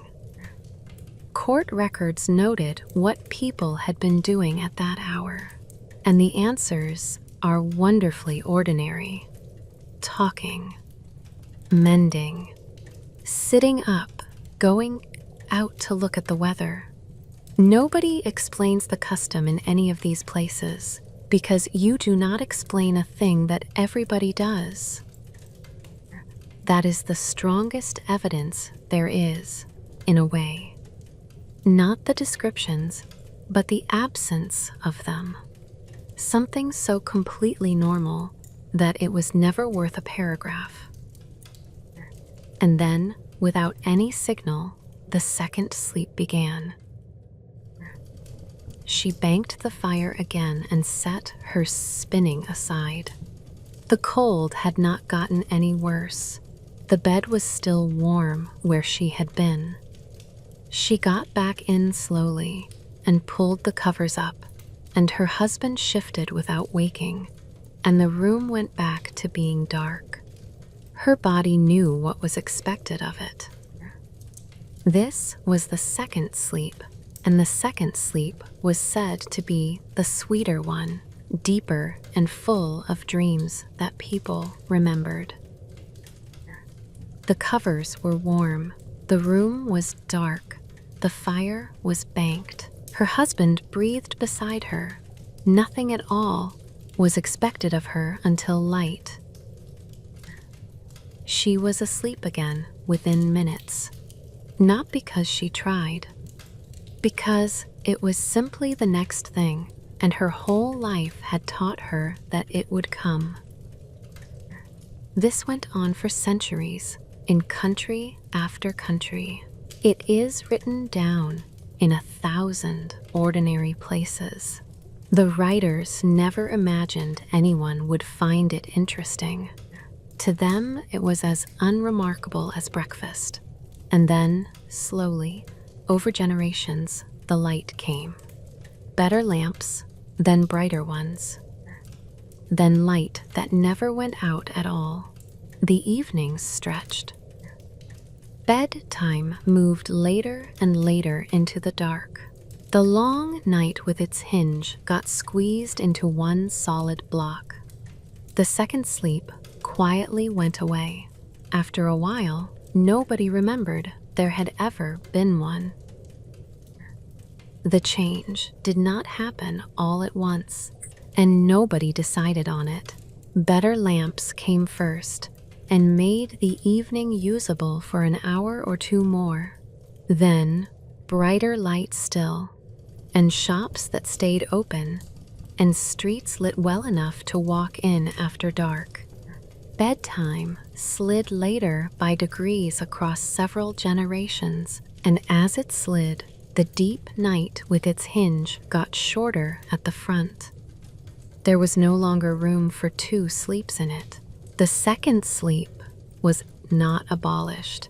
It was simply squeezed out, quietly, over about 100 years while everybody was busy with other things. But the old shape has not entirely left us. You may have woken this way yourself, calmly, in the deep part of the night, for no reason at all. You are not broken. You were doing something very old. It is what people did every single night for an age and more in every country. They did not once think it was a problem. So, if it happens tonight, after this, let it happen. Do not count the hours. There is nothing to solve at that hour, and nothing owed. Lie still in the warm dark the way the village did. The hinge in the night is yours. And the second sleep, if the old records are to be trusted, is the sweeter one. The village slept its second sleep. The fires held their coals under the ash. Outside, the frost went on, making its slow patterns across the fields, and the stars turned, and morning came when it came, without being asked. There is another corner of the past that holds the same quiet, and someone in it is walking the streets, keeping the hours. There is another corner of the past that holds the same quiet, and someone in it is walking the streets, keeping the hours. In the old towns, before there were clocks in every room, somebody walked around all night, telling everyone what time it was. This is one of the oldest paid jobs in the world, and one of the gentlest. The watchman, the night warden, the man with the lantern and the stick going slowly along the streets while everybody slept, calling out the hour. Picture him on an ordinary night in an ordinary town many centuries ago. He comes out into the street when the last shutters are closing. His lantern is a small horn box with a candle inside, and it throws a soft yellowish light about as far as his own feet. That is all the light he has. That is all the light anyone had. He walks his round slowly. It is not a long one. He knows every stone of it. He knows the loose one outside the baker's. He knows where the gutter runs when it rains. He knows the doorway where the wind comes around and tries the flame. His feet do the walking without instruction. In the way of night workers, everywhere, his body has learned the route so thoroughly that his mind is free to wander for hours. At each hour, he calls it out. The words were different from town to town, and the tune was different, but the sense was always the same. It is such and such an hour. All is well. Sleep on.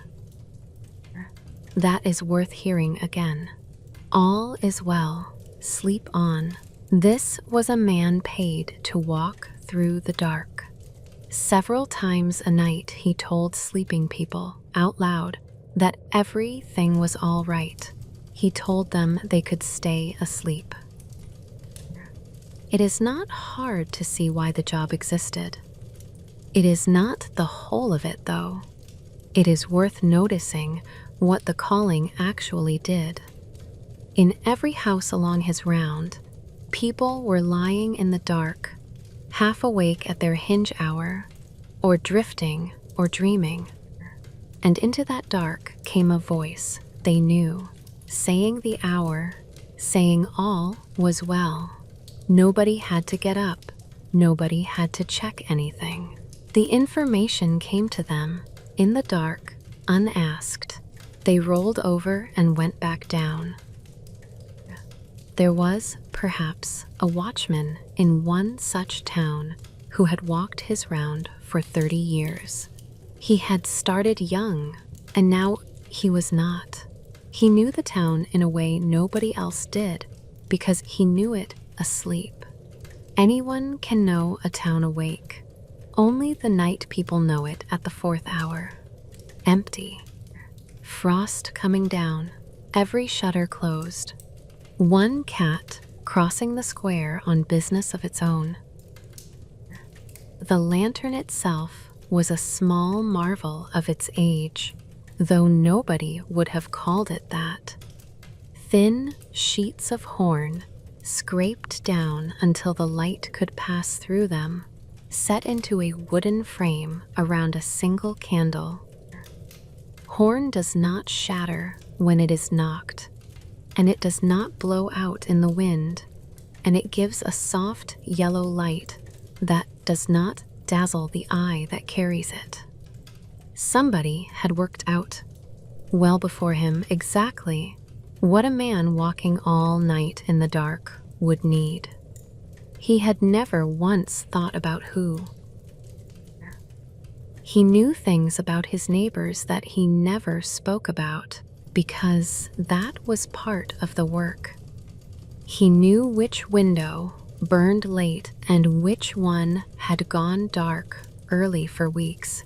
He knew the sound of a baby that was doing badly and the sound of a baby that was only cross.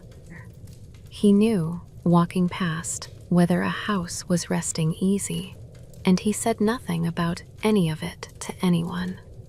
His job was to walk and call the hour and let people sleep. Winter rounds were longer than summer ones, because winter nights are longer and the pay was the same either way. He did not mind. In summer, the round was short and warm and full of people still awake in their doorways, and in winter it was long and cold and entirely his. He had come to prefer the winter in the quiet way a man prefers things he has done 10,000 times. The town was more completely asleep then. There was more of it to hold. He wondered, some nights, whether it made any difference at all. Nothing ever happened. That was the point, of course. It still made for a strange kind of career. He had walked something like 10,000 nights, and on almost every one of them, the answer to the question was the same. All is well. Nothing to report. But there was an old woman in that town, very old, who slept badly and often heard him pass. And it is said she stopped him one evening at the start of his round to tell him something. "I have heard you call the hours since I was a girl," she said. "Your father before you, and you after him. I do not sleep well, but I sleep, because a voice comes by in the dark and says the hour and says all is well. You are not walking the streets. You are walking through everybody's sleep, holding it steady." He carried that for the rest of his working life. It did not make him proud, exactly. It made the walking easier. Because that is what the job really was. Not protection, or not only. The watchman was the town's proof that somebody was awake. And a town that knows somebody is awake sleeps differently than a town that does not. Every person under those roofs could let go completely, could go all the way down into sleep, because the awakeness had been delegated. One man was doing it for all of them. This is the same arrangement as the firekeeper in the cave. 200,000 years earlier, and it has not changed in any important way since. And the arrangement went both ways, which is the part people forget. He walked so that they could sleep. They slept so that he had something worth walking for. The whole arrangement turned slowly, night after night, like everything old that works. A town where nobody rested would not have needed a watchman at all. His whole trade existed because human beings, at the end of a day, have always needed to hand the watching over to somebody and lie down. That need is older than the town, older than the lantern, older than the word for hour.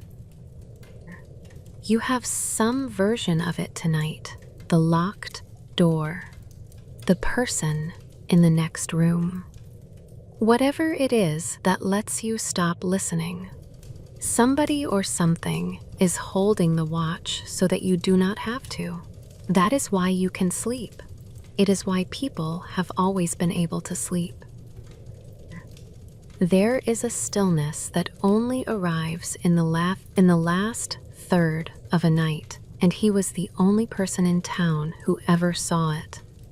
Everything holds still at that hour. The air holds still. The smoke stands straight up from the banked chimneys. Even the animals in their sheds stop shifting and go quiet. He walked through it every night of his life and never once found it lonely. In many towns, the watchman had a second job that mattered as much as the calling, which was to look at chimneys. A house fire at night in a town of timber and thatch was the one thing that could take the whole street, and a man walking slowly past every door with his eyes up was the entire early warning system. He knew which chimneys drew badly. He knew which households banked their fires carelessly. He would knock on a shutter and say a quiet word, and it would be seen to, and nothing would happen, and nobody would ever know that anything had nearly happened at all. That was the whole of his profession, really. A career built entirely out of things that did not occur. He walked on through the small hours. The town was very quiet by then. The air was quiet. Frost made the stones ring a little under his boots. His lantern went along at knee height. A small moving smudge of warmth. Over everything sat the great dark sky, with all its stars out. The same stars had gone over the cave, over the round houses, over the lamp cellar's tiled roof, over the inn beside the ford. They had not moved. They do not move. They are there yet tonight, still over your roof, in whatever weather. He called the hour again at the corner by the well. His voice was not loud. It did not need to be. Everyone within hearing had known that call their whole life. The words went into their sleep the way a familiar sound does. They did not wake. They settled further down. Somewhere in one of those houses, a small child heard it and did not properly wake. In the morning, the child would not remember it, but the shape of the night went into that child anyway. Such shapes do. Years later, grown and living somewhere else, the child would sleep badly in towns where nobody called the hours. They would not know why. It would just be that something was missing from the dark. He had a bench by the well where he sat for a while in the middle of every round and had done for 30 years, and the stone was worn smooth in one particular place by one particular man. He would put the lantern down beside him and sit with his hands on his knees and simply be still for a quarter of an hour. A round walked too fast is a round that ends too early, and the town needed its hours spread evenly across the whole night. So he sat and paced himself and looked at the shuttered houses full of people he had known since they were born. His lantern candle was a known quantity to him, down to the hour. He knew how far into a round it would begin to gutter and roughly where he would be standing when it did, and he carried a second one in his coat against the nights it went early. That kind of knowledge builds up in a person doing one thing over years until it stops feeling like knowledge at all and simply becomes a sense of how the night is going. Toward the end of the round, the sky began doing what it does. Not light yet, just less dark. The high edges of things separate slowly from the sky. He knew this part of the night better than anyone. He never got tired of it. It never quite lost the feeling of a kindness done to him personally. In some towns, the watchmen sang the hours rather than saying them. In a few plain notes that everybody knew from childhood. In others, they carried a rattle, or knocked a stick against a shutter, or blew a short note on a horn. The instrument did not matter. The message was always identical in every language across all those centuries. It is this hour. Nothing is wrong. You may go on sleeping. He made his last call at the far end of the street where the houses stopped. It is such and such an hour. All is well. The town could look after itself now. He put out the candle in his lantern. He went home to sleep in the daylight. It is the private strangeness of every night worker in every century. The watching was quiet work. It did not need to be seen. It only needed to go on, hour after hour, night after night, so that everybody else could stop. And it did go on, in that town and in 10,000 towns, called out into the dark in 100 languages, for an age and more.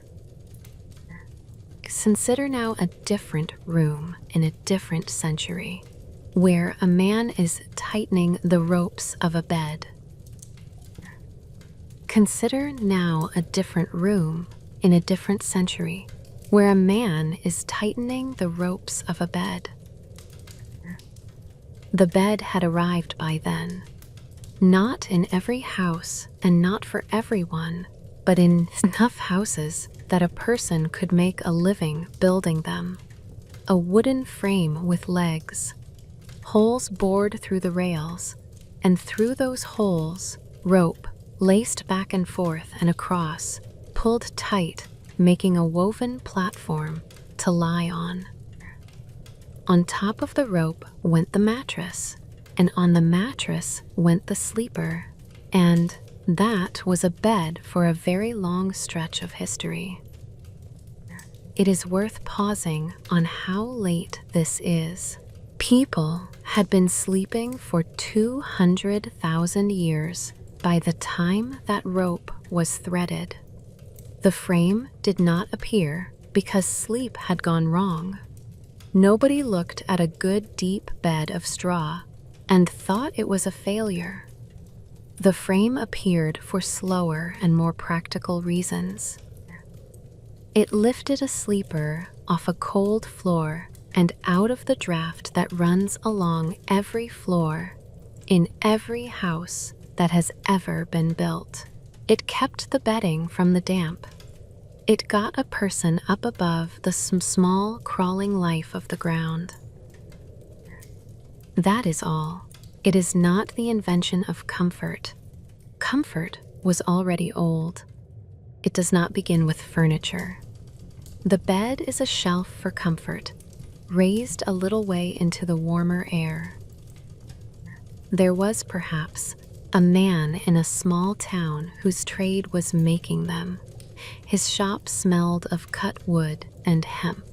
In the corner stood the coils of rope, thick and pale and stiff, waiting. Along the wall leaned the rails and posts he had shaped, drying slowly. The frame was the easy part. Anyone who could work wood could make one. It is not where the skill lived. The rope was the trade. A bed rope had to be laid in the right order and pulled to the right tension, and the tension was everything. Too loose, and the sleeper sagged into a hammock and woke with an aching back. Too tight, and the rope had no give at all, and the frame itself began to complain and pull at its joints. Somewhere between those two was the right feel, and the right feel could not be measured.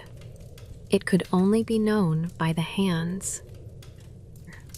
He had learned it from the man before him, over years, without much being said. That is how such things were taught.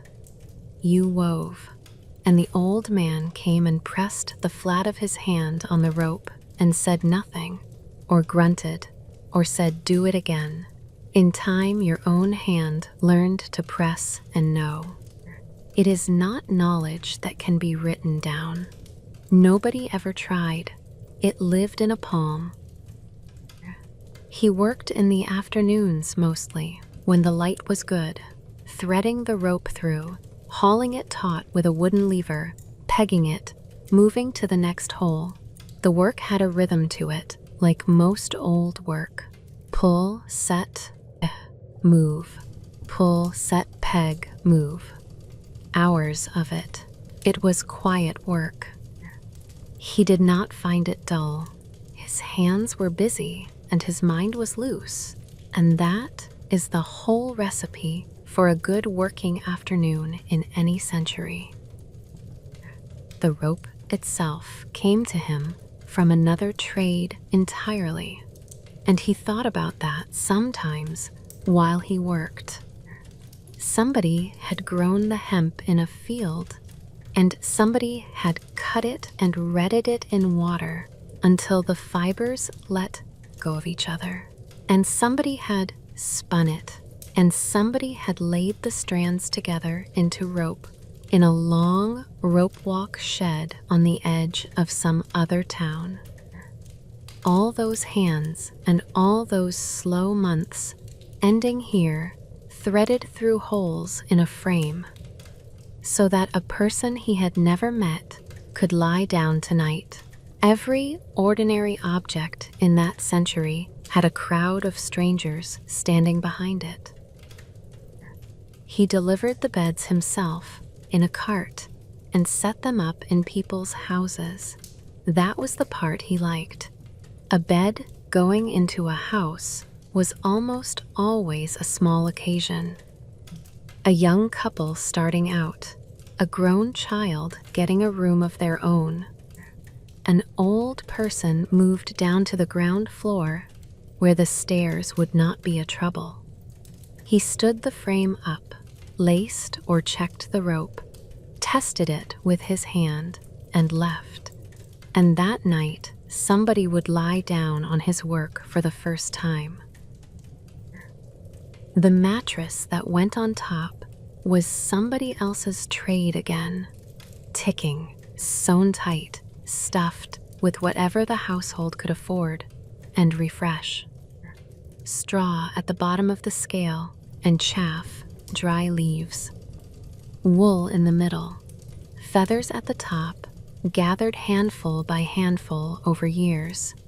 A treasure that was mentioned in wills and passed to children.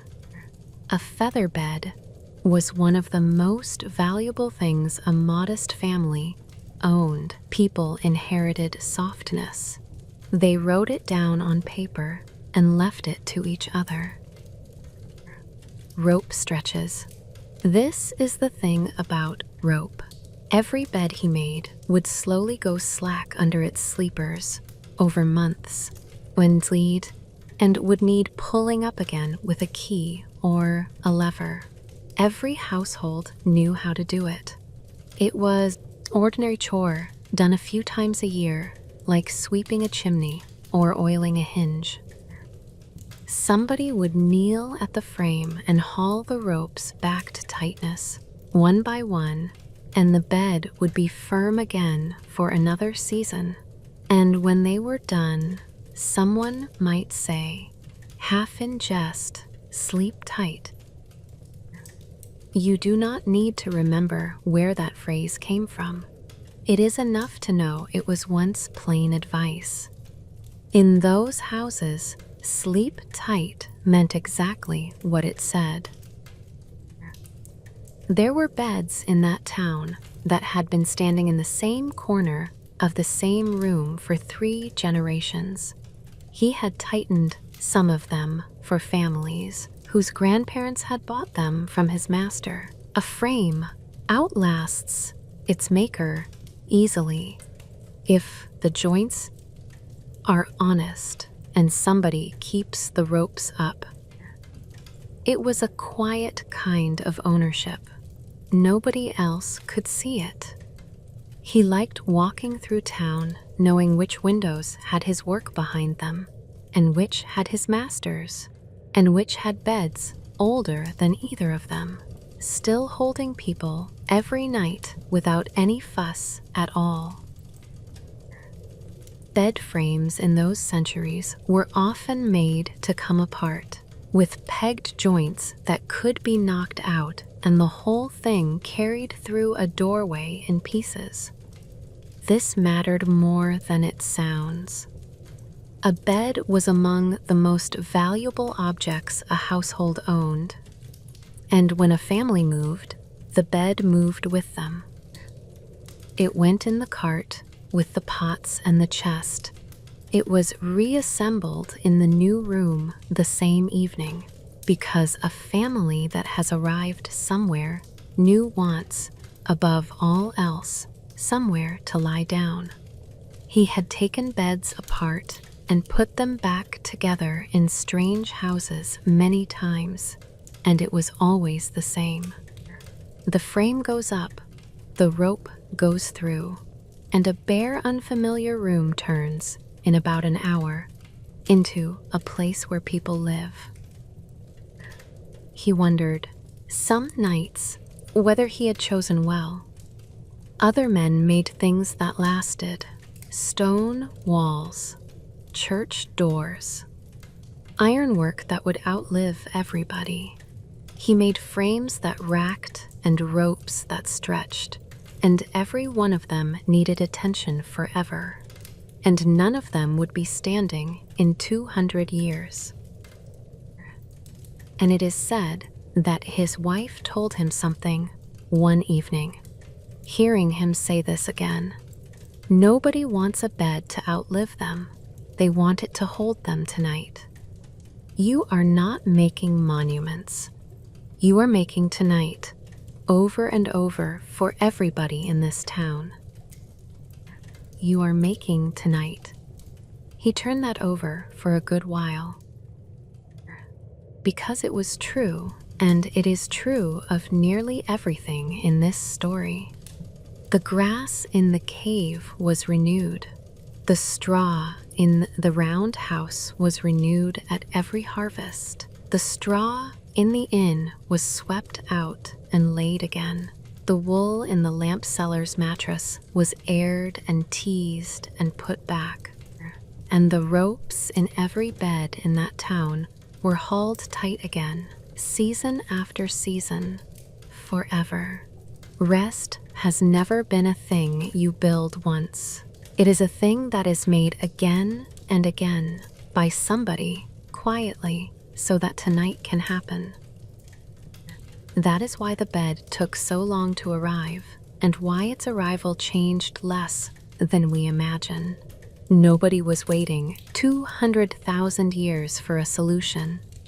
There was no problem. Every generation had already made rest out of what it had. Grass, leaves, hides, straw, wool, rope, feathers, later, for those who could get them. The materials changed as the world changed, slowly, and the making went on without a break, in an unbroken line of hands, all the way from that cave to the bed you are lying in right now. There is an unbroken line of hands behind the mattress you are on. Your bed is the newest link in that chain. Somebody made it. Somebody delivered it You made it up yourself at some point with sheets that somebody wove. It will need doing again. That is not a flaw in the arrangement. That is the arrangement.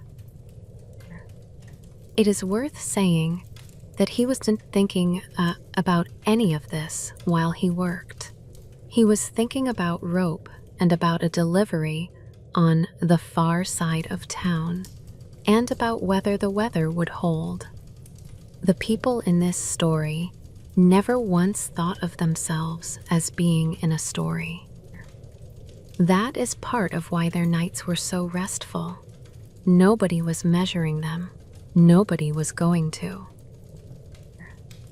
There were curtains on the better beds, hung from a frame above, and they were not decoration. A curtained bed is a small room within a room, and it holds warmth and keeps out drafts and gives a person somewhere private in a house where nobody had any privacy at all.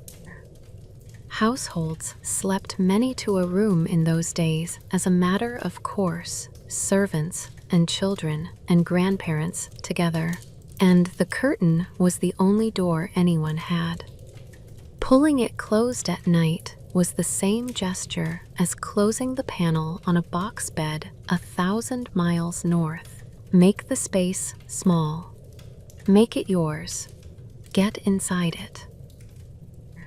The shop had a smell that his own children would remember all their lives without ever being able to name it properly. Cut oak and hemp, and the linseed oil he rubbed into the frames, all sitting together in a warm room. Smell attaches itself to childhood more firmly than anything else does, and decades later, one of them would walk past an open workshop door somewhere far from that town and stop in the street, entirely undone for reasons that took a moment to arrive. The rope maker finished his afternoon and set down his lever. The shop went quiet. The light outside was going long and orange over the roofs. He coiled the loose rope and hung it and swept the shavings into the corner and closed the shutter. Then he went upstairs and lay down on a bed he had made himself, roped to exactly the tension he liked, which was firmer than most people preferred. He knew every knot beneath him. He had pulled each one himself and pulled them up again twice a year since, and would go on doing it as long as his hands worked. The rope gave under him with its small familiar sound and held. The work was quiet work. It did not need to last forever. It only needed to hold somebody tonight and then be tightened and hold somebody again. And it did. Bed after bed, house after house, season after season, through age after age. Far from there, and long after, in a colder country, someone was closing the doors of a bed built like a cupboard. Far from there, and far after, in a colder country, someone was closing the doors of a bed built like a cupboard. In the cold parts of the world, people solved the night differently. They did not try to warm the room. A room is large. It leaks heat in every direction. Firewood is work, and work is not infinite. So instead of warming the room, they made the bed small and closed it in. The box bed, a wooden cupboard built into the wall, with a mattress inside and doors on the front. You climbed in, you pulled the doors to, and there you were. A small wooden space, just big enough for sleeping. Your own breath warmed it within minutes. Picture such a house on a winter evening, far north, many generations ago.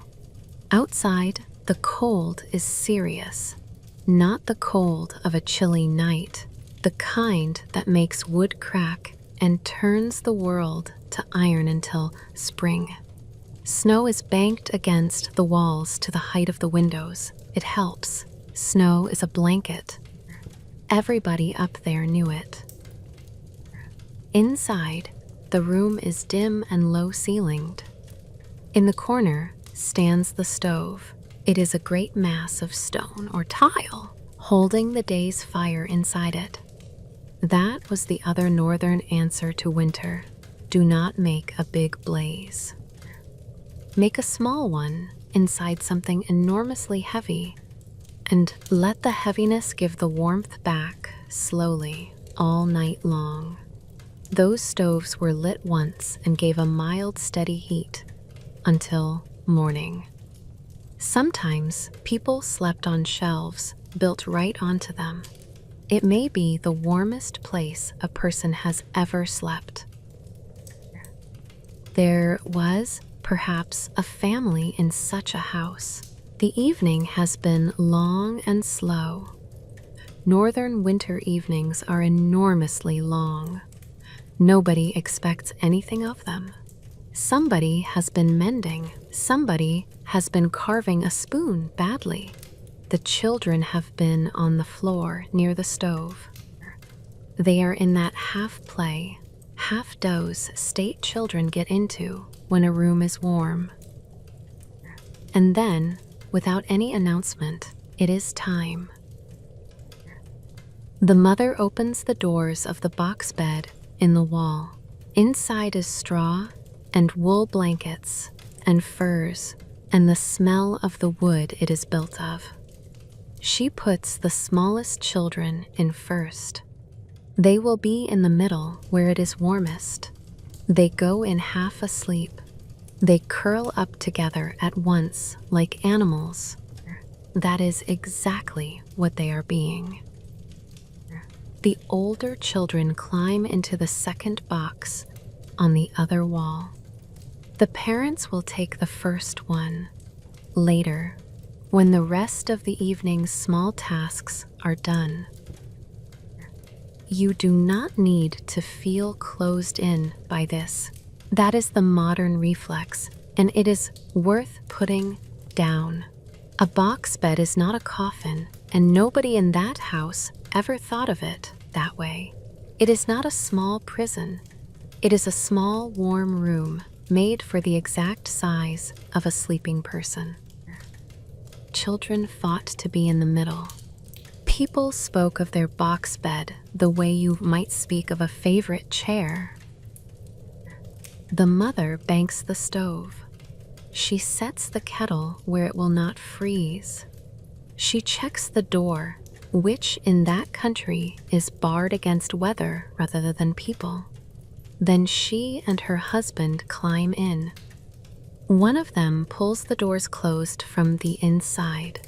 The wooden panel comes across. The room is out there. They are in here. It goes dark, properly dark, completely still. It is the dark you only get inside a wooden box, a house with no lights, snow over everything. And it goes warm very quickly. It does not take long at all. That is the trick of the design. A space that size holds body heat almost immediately. Within a few minutes, it is a mild pocket of summer. Outside the panel, an arm's length away, the room is cold. The whole country is frozen solid. Neither fact can reach in.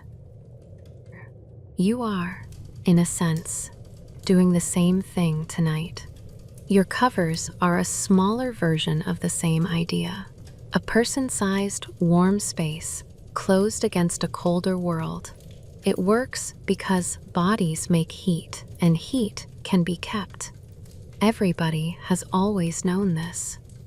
The box bed is simply the most literal version anybody ever built. The bedding in those houses was aired whenever the weather allowed it, which in deep winter was not often, and so it was done thoroughly when the chance came. On a bright, hard day, with the sun out and the air perfectly dry, the blankets and furs would come out of the boxes and go over a line or a fence in the cold sunshine for a few hours. Cold, dry air does something to wool that nothing else does.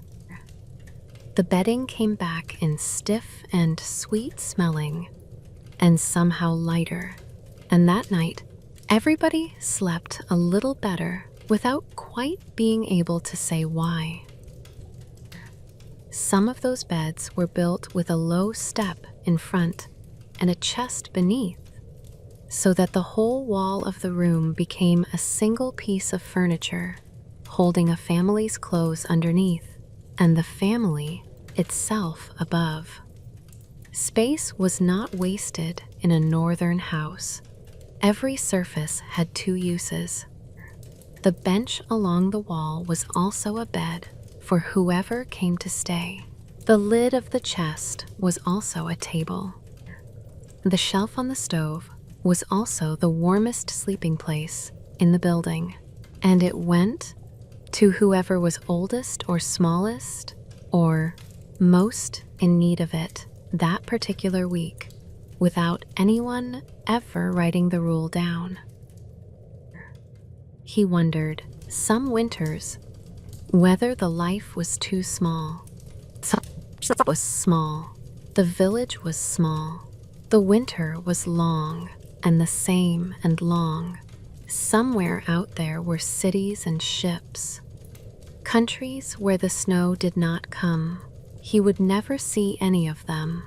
Neither would his children, most likely. And it is said, his grandfather once told him something.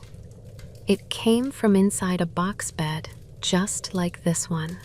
He had been a boy then, complaining about the dark and the length of winter. Small is not the same as poor. The world is very large and mostly cold. It is not ours to warm. This is the piece of it we have made warm. Everyone alive is doing exactly this wherever they are. Making a warm place the size of a family and getting inside it. Making a warm place the size of a family and getting inside it. That is nearly the whole of the human night, said as plainly as it can be said. The boxes themselves were often the finest woodwork in the house, carved on the door panels with whatever pattern the family or the region favored, and sometimes painted and sometimes dated and initialed by the couple who first married into them. A box bed was a piece of furniture that a family expected to keep for 100 years and more. It was built into the wall of the house, which meant it was really part of the house, and when a house changed hands, the beds went with it. Generations of the same family were born in the same wooden box and slept their whole lives in it, and the panel was carved with somebody's initials all the while.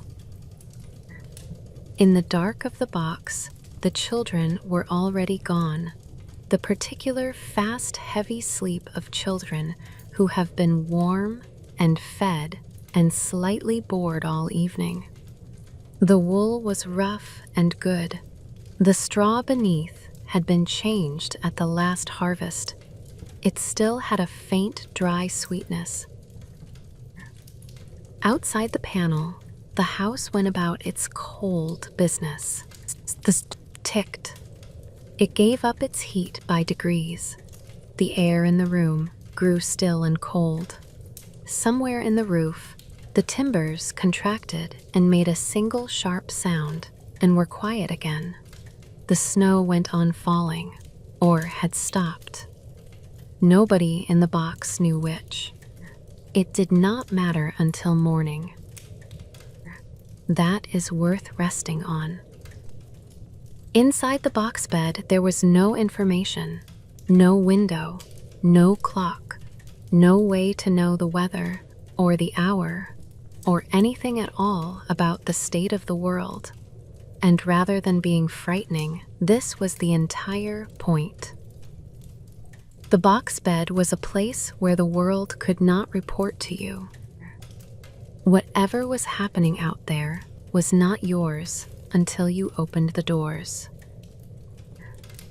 In some of those houses, the animals wintered under the same roof as the family, in a byre at the far end of the building, separated only by a wall of planks. It is not carelessness, whatever it looks like from here. A cow gives off a remarkable amount of heat, and a byre full of animals warms the wall it shares, and the people on the other side of that wall benefited all winter long. The animals were quieter at night than you might expect. They shifted and chewed and breathed, and the sound of them came faintly through the planks, like the sound of the sea heard from a long way off. Children raised in those houses often said, far after, that they could not sleep properly without it. It is a strange thing to miss. You do not choose which sounds become the sound of safety. Time decides that for you, slowly, while you are small. You may take that with you tonight if it helps. The doors are closed. Whatever the world is doing, it is not your business until morning. Nobody expects a report from you before then. There was a particular sound to a house like that at night, and everyone raised in one knew it without ever describing it. The stove settling, the timbers giving their occasional single crack in the cold, snow sliding off a roof somewhere in the village with a soft, heavy thump, and then nothing.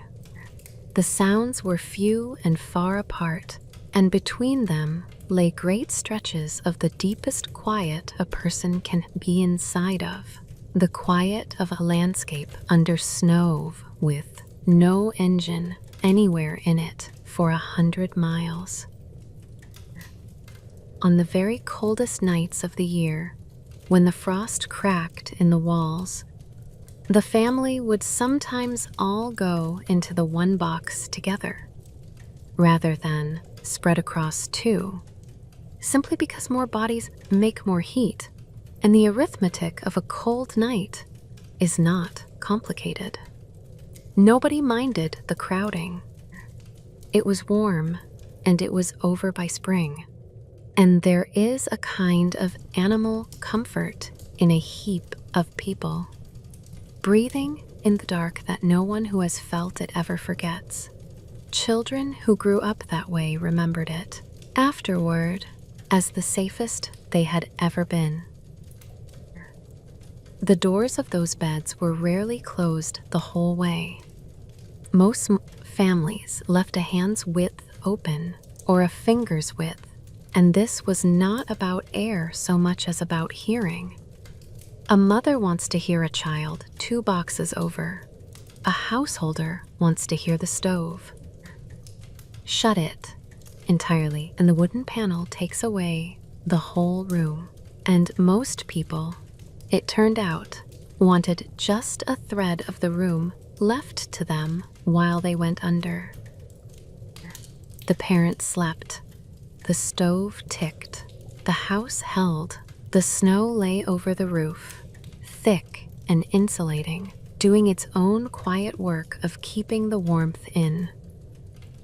In the morning, somebody would open the panel. The cold room air would come in. The day would begin. The fire would be woken from the stove's deep coals. And that night, the doors would close again, and again the night after. winter after winter, generation after generation. In that house and 10,000 like it, through age after age. Time moved slowly up there. It was allowed to. The old records hold a smaller moment that says the same thing. In a room where somebody is airing the bedding. The old records hold a smaller moment that says the same thing. In a room where somebody is airing the bedding. Consider the mattress itself for a while. Not any particular one. Just the slow, patient history of what people put underneath themselves. It is not a history anyone wrote down. It was too ordinary to mention. At the bottom of it, always, was straw. Straw is what is left when the grain is taken. There is a great deal of it every year. It is dry and springy and cheap. It smells good when it is new. For most people in most centuries, straw was the answer.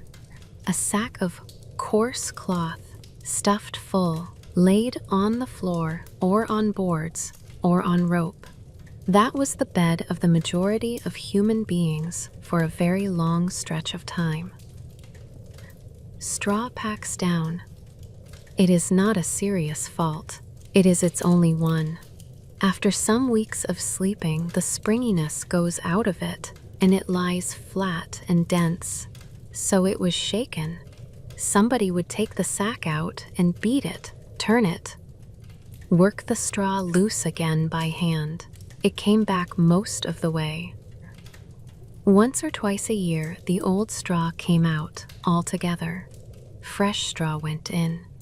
This was usually after the harvest, when there was more of it than anyone knew what to do with. There were regional answers too, wherever a place happened to be generous with something soft. In some coastal districts, people stuffed their ticking with dried seaweed, which holds its spring for years and never seems to go musty. In the pine country, it was needles and moss, gathered in armfuls, dried slowly in the shade. In marsh villages, it was reeds and rushes and the fluffy heads of bulrushes, which are very nearly as light as down, and cost nothing but an afternoon of waiting. Every landscape was quietly read, over generations, for whatever part of it could be slept on, and every landscape turned out to have an answer. Above straw came wool. Wool is warmer and heavier. It gives under the body in a way. Straw does not. It lasts for years if it is looked after. A wool mattress had to be opened up periodically, and the wool teased apart by hand because it felts and clumps with use. It is not work a household could skip. There were people whose whole trade was this. They would come to a house, open the mattress, card the wool back into fluff, and sew it up again. A day's work, and the bed was new. And at the top, feathers. A feather bed was a serious possession. It took a great many birds to fill one. It took years. Families gathered feathers slowly, a handful at a time. They saved them the way people save money. A feather bed appeared in wills. It was left to a named child, specifically by people who owned almost nothing else worth naming. Softness was inheritable property. That is a detail worth keeping. In a world of few possessions, one of the things people most wanted to pass to their children was a good night's sleep. Sheets came later than people assume, and for most of history, they were a luxury rather than a given. Linen had to be grown, retted, spun, woven, and bleached, and every one of those steps was weeks of somebody's labor. A pair of sheets was a serious household asset. They were counted in inventories alongside the cooking pots. They were repaired rather than replaced, turned sideways to middle when they wore thin in the center, and when they were finally past saving, they went on to be something else entirely, because nothing woven was ever thrown away. Below that level, people slept in the clothes they had worn all day, or in a shift kept for the purpose, straight onto the wool or the straw, with a blanket over the top. That was the ordinary arrangement for the great majority of human beings across the great majority of centuries. It is not a sad fact. Warm is warm. Every one of these mattresses, at every level of the world, had one thing in common. They all needed constant attention. They were shaken and beaten and turned and aired and opened and refilled. This was ordinary housework, done everywhere, forever. And it produced one of the loveliest sights of the old world, which almost nobody thinks about now. Bedding, hanging out of windows in the morning sun.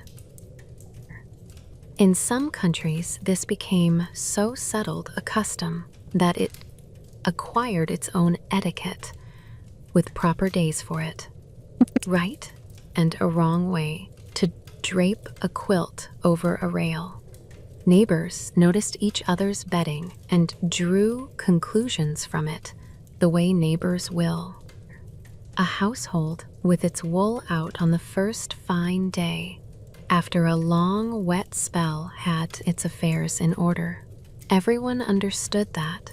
Nobody said it aloud. Picture a street in any town, in almost any century. On a fine morning, the shutters open, and then, one after another, the mattresses and blankets and pillows come out over the sills, draped and hung, taking the air, a whole street of them, every window with its bedding out, breathing. There was a good reason for it. Bedding takes up the moisture of a sleeping body all night.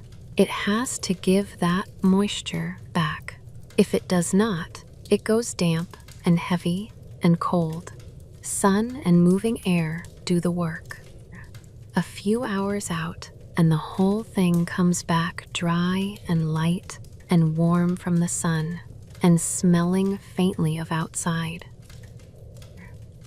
There was, perhaps, a woman in one of those houses who did this every fine day of her life without once considering it remarkable. She would lean out and haul the bedding over the sill and go about her morning. In the afternoon, she would bring it in, and the warmth of the day would still be in it, held in the wool. And her house would smell, every fine evening, of sunlight and cloth. You may know this smell.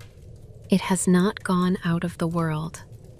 Anyone who has hung sheets outside knows it exactly. There is no way to buy it. No machine has ever managed to make it. It is the smell of fibers that have been in the sun. That smell was, for thousands of years, simply what beds smelled like. She wondered, some days, whether all this work amounted to anything. It was quiet work. It was invisible work. It is the kind that only shows if it stops. Nobody comes home and says, the bedding is well aired. They only notice the bed when it is damp. And it is said, an old neighbor told her something once. It was over the wall between their yards. They were both hanging out their wool. There are two kinds of work: the kind people thank you for, and the kind that makes the night go smoothly. Nobody has ever thanked anybody for the second kind, and it is the only kind that everyone would miss. She thought about that and went on hanging out the wool, and the sun went on doing its slow work in the fibers. Herbs went into the bedding as well, in a great many places, tucked in among the straw or sewn into small bags and laid under the pillow. Lavender, most famously, sweet woodruff, which smells of hay when it dries, and meadowsweet, whose old name in some places meant something close to bedstraw, because that is chiefly what it was used for. The scent kept the bedding pleasant between changes. The whole room smelled of a summer field. In the middle of winter, anyone who puts a sprig of something in a linen drawer today is repeating a habit that is thousands of years old, and repeating it for exactly the same reason. Pillows have their own quiet history running alongside all of this, and it is stranger than people expect. In some countries and some centuries, the pillow was not soft at all. It was a shaped block of wood, or ceramic, or lacquered stone, made to hold the neck rather than the head, keeping the sleeper's hair off the ground and the air moving underneath. Elsewhere, it was a bag of chaff or of buckwheat husks, which shift and settle around a head and hold their shape all night. Elsewhere, again, it was simply a folded cloak or a forearm or nothing at all. Every one of these was somebody's idea of the obvious way to sleep, and every one of them worked perfectly well for the people who grew up with it. Beds were made in the morning in those centuries too, though not the way we think. The point was airing rather than tidiness. Covers were thrown back off the mattress and left open to the room for an hour or two before anything was smoothed down so that the night's damp could lift away. A bed made up tight, the moment somebody got out of it, was considered poor housekeeping, not good.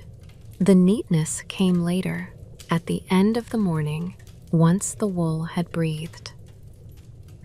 That is really the shape of this whole long story. Under every single night of human history, somebody was doing this, gathering the grass, turning the leaves, laying the ash, beating the straw, teasing the wool, saving the feathers, one at a time for years, hauling the ropes tight, airing the blankets in the sun, banking the fire so that the coal would be yet alive at dawn. None of it was recorded. It did not need to be. All of it was repeated. It is the largest body of work in human history, and it has no monuments at all.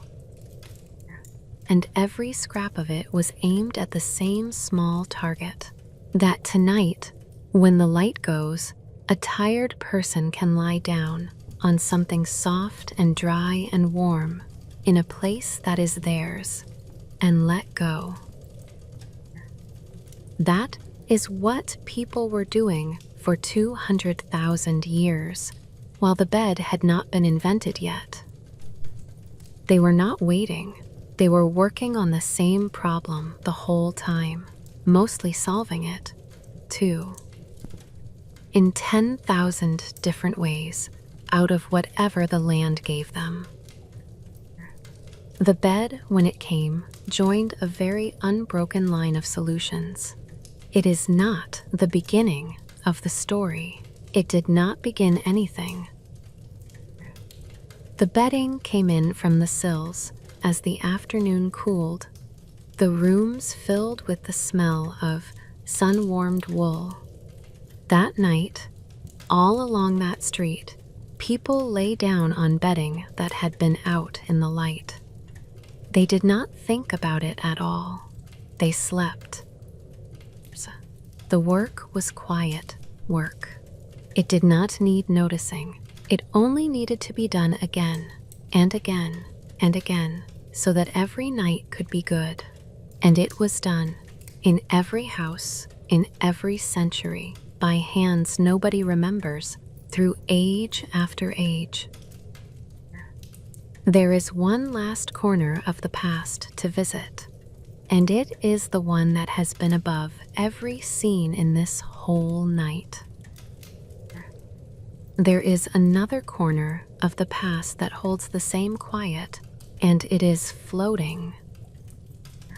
Consider a wooden ship at anchor in a sheltered bay in the age of sail many days ago.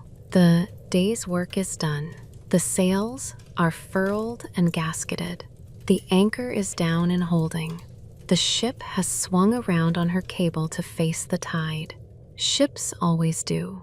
Nobody has to tell her. Below decks in the dark, the crew is asleep in hammocks.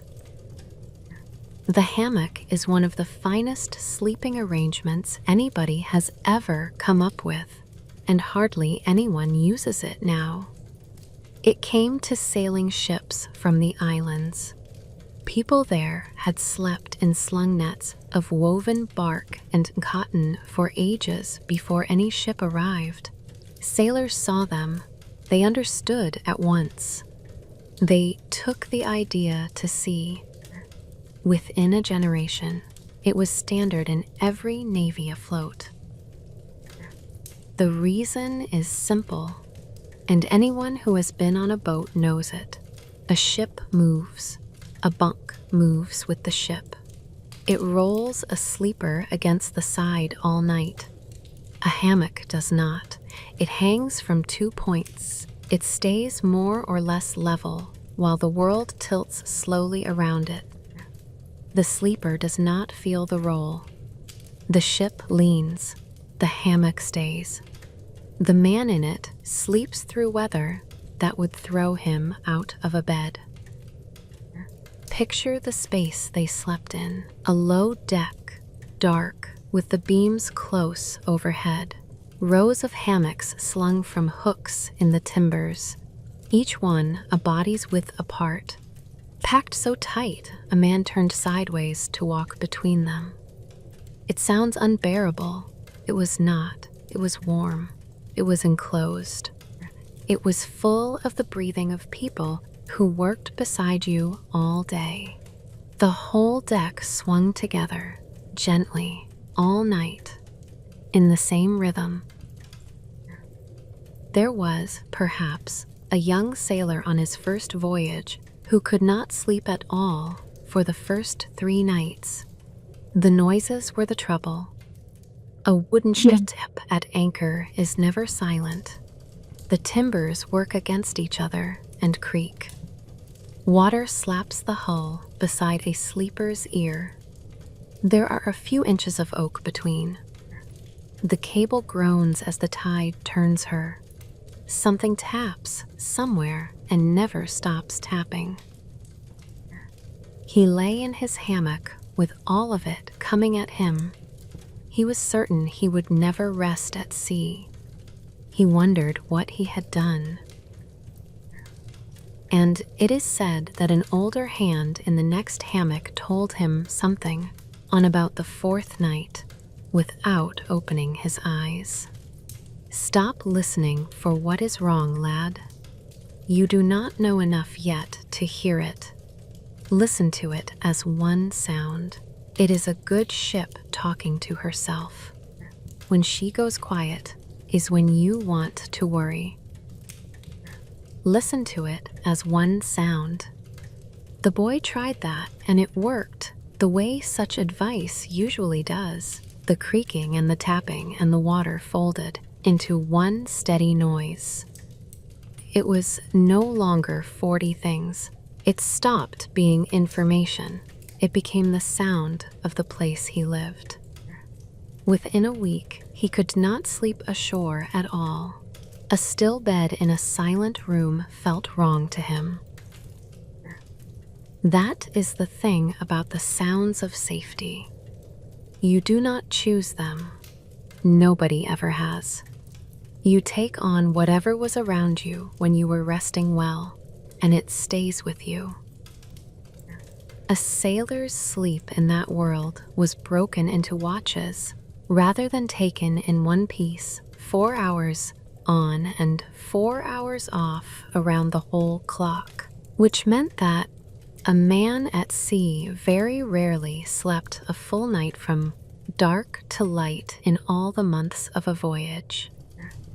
The body adjusts to this more readily than anyone expects.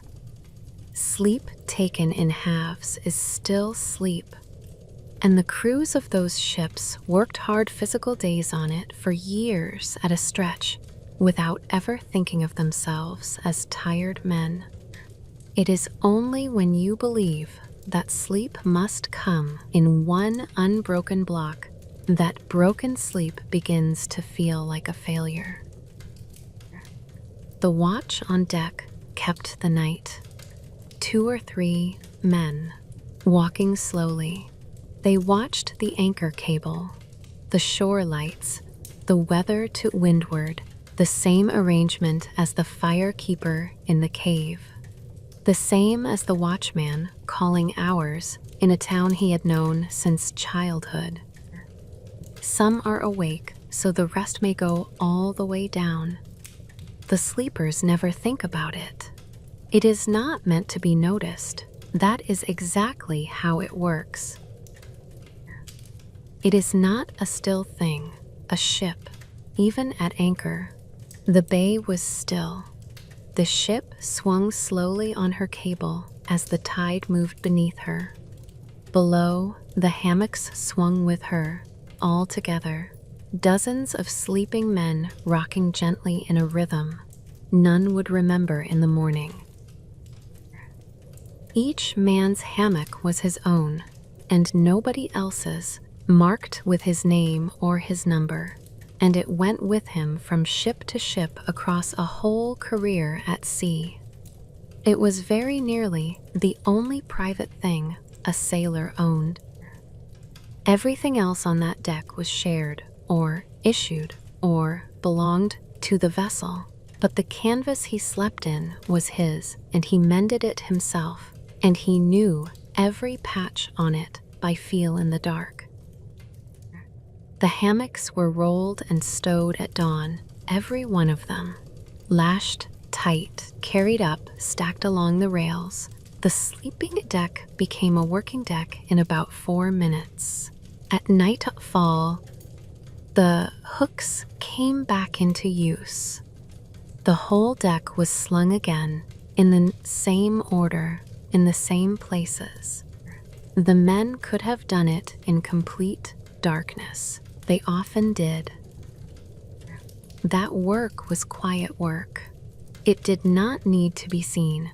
It only needed to be there at dusk, hook by hook, so that everybody could stop.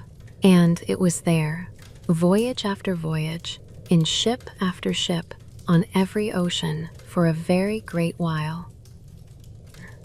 Let us wander somewhere else now, and then we will let the night finish. There is one last corner of the past to visit, and it is the one that has been above every scene in this whole night. The stars. Go back to the first cave. It is still there, in a sense. The sky over it certainly is. The man keeping the fire, with his people asleep on grass and hide around him. He looked out of the mouth of the cave. Everyone does.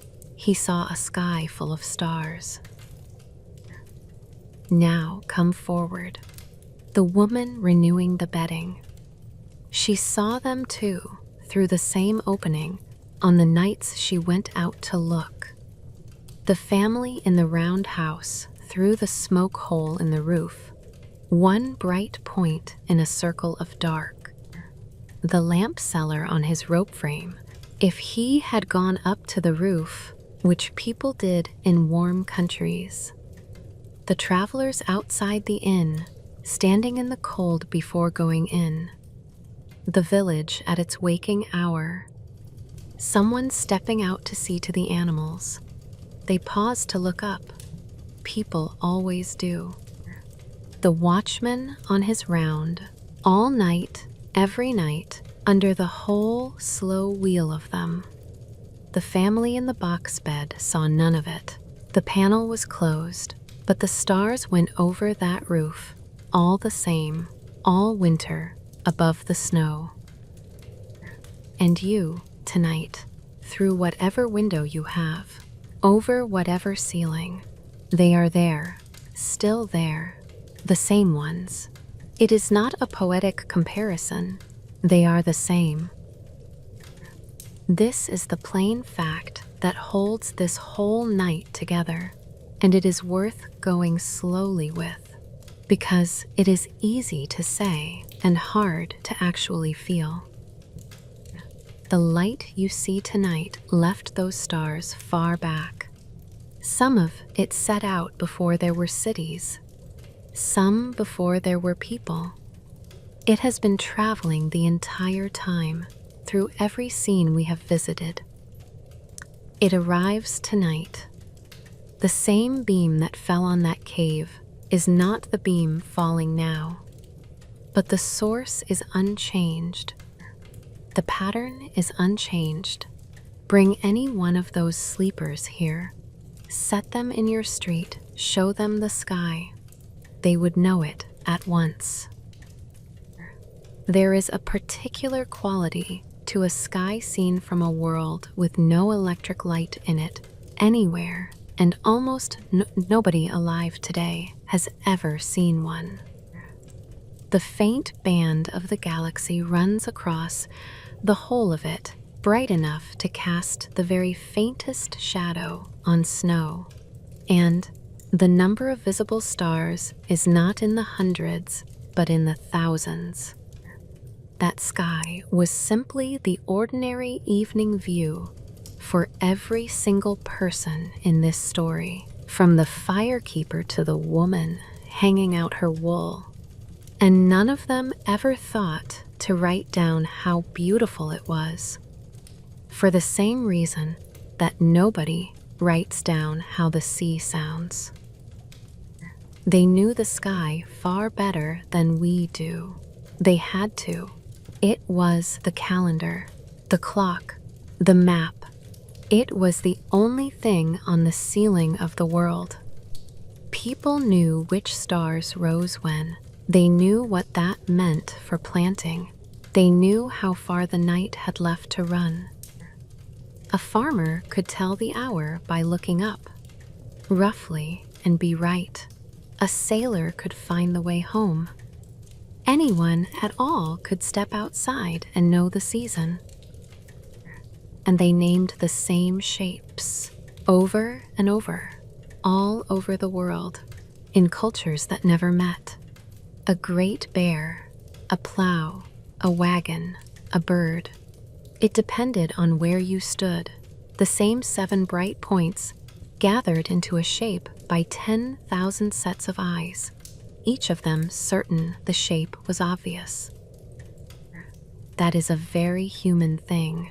Looking up, alone, at the enormous dark, making a picture out of it. Every one of those pictures was drawn by somebody who then went inside. They lay down on grass, or straw, or wool, or rope, and they slept.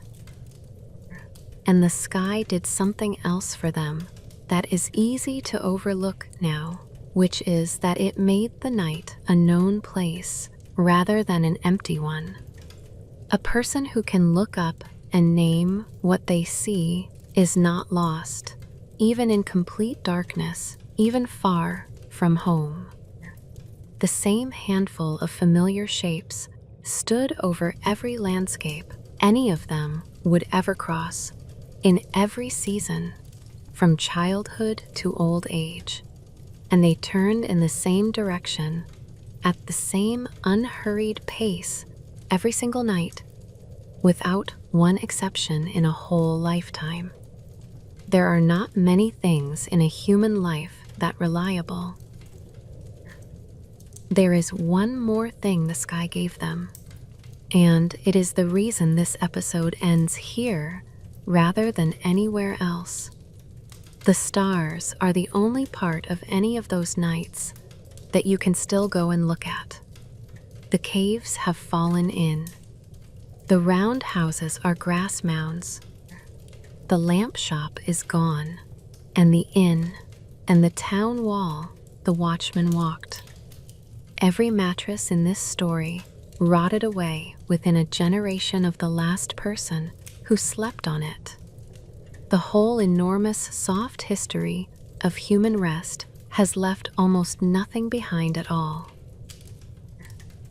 Except that, step outside tonight and look up, and you are looking at the one object that every single person in this episode also looked at, unchanged, in the same arrangement, from the same distance. None of the people in this episode ever met each other. They are separated by continents and by tens of thousands of years, and the firekeeper would not have understood one word the rope maker said, but set their nights side by side, and they are nearly the same night. Work finished, warmth arranged, something soft underneath. Somebody awake nearby. The dark outside, and the sky above that, and then morning.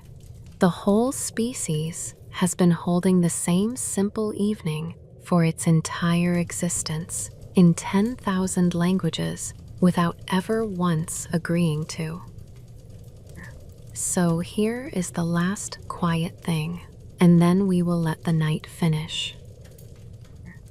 It is worth noticing that nearly every one of the sleepers we have visited tonight would have gone to bed under a sky they had watched since they were small children, in a place where they knew every roofline and every tree against it. That kind of familiarity is its own bedding, in a way, and it lay under all the straw and wool and feathers frieze we have talked about. A person who knows exactly where they are, in a place that has looked the same since their earliest memory, sleeps in a way that is difficult to arrange by any other means. Consider how much of the past this actually covers. Take any person from any of the scenes tonight and count their nights, and you get 20 or 30,000 of them in a full life. Multiply by everyone in a village, and then by every village, and then by every century, going back and back through the round houses and the caves until the arithmetic gives up. The number of human nights that have happened is beyond any counting anybody could do. And of that unimaginable pile of nights, almost every single one passed exactly the way tonight is passing. Somebody lay down somewhere warm, somebody else kept the fire, or called the hour, or was simply awake nearby. And then the morning came. Everyone in this story is gone. The firekeeper, the bedding woman, the family in the round house, the lamp seller, and the boy who swept his shop, the innkeeper, the young traveler, the older one who told him what mattered, the woman spinning at her hinge hour, the watchman who called all is well 10,000 times, the rope maker, The family in the box bed, the woman with her wool out in the sun. Every one of them gone a long time, and every single one of them slept. Night after night after night for whole lifetimes. Tens of thousands of nights among the few we visited. Almost none were recorded. Almost all were peaceful. It is not the version we usually hear. It is the ordinary truth of the past. It is rarely said out loud. What is remarkable is not that they managed it without the things we have, but that managing it was never the point, because it was never in question. Sleep was not a project for any of them, and it was not an achievement, and there was nothing to optimize about it. It happened the way digestion happens, at the end of a day of work, in a warm place, among people they knew, under a sky they had known since childhood, and the only thing anyone ever did about it was make the sleeping place soft and keep the fire in. The world has been full of sleeping people for 200,000 years. On any night you choose, in any century, most of the human race was lying down the dark, warm, safe enough, letting go. It is not a small part of the story. It is about a third of our entire existence, resting. And it went on without anybody thinking about it. Nobody had to work out how. The bodies knew. The dark came. The tiredness came. People lay down on whatever they had. The stars went over. Morning came. It will go on tonight, too. All over the world, right now, in every time zone, people are doing this. Lying down on beds and mats and floors, on berths and hammocks, in cities and villages and boats and quiet rooms. The great old work of the night is happening everywhere at once, as it always has. You are part of it. You do not have to do anything to join in. You do not need to remember anything you heard tonight. There will be no questions in the morning. If one small room of the past stayed with you, let that be enough. And if nothing stayed, that is fine too. The past does not mind being forgotten. It goes on quietly either way. If you are still with us, thank you for staying. If you have already drifted off, thank you for that too. The world has been turning for more years than anyone counted.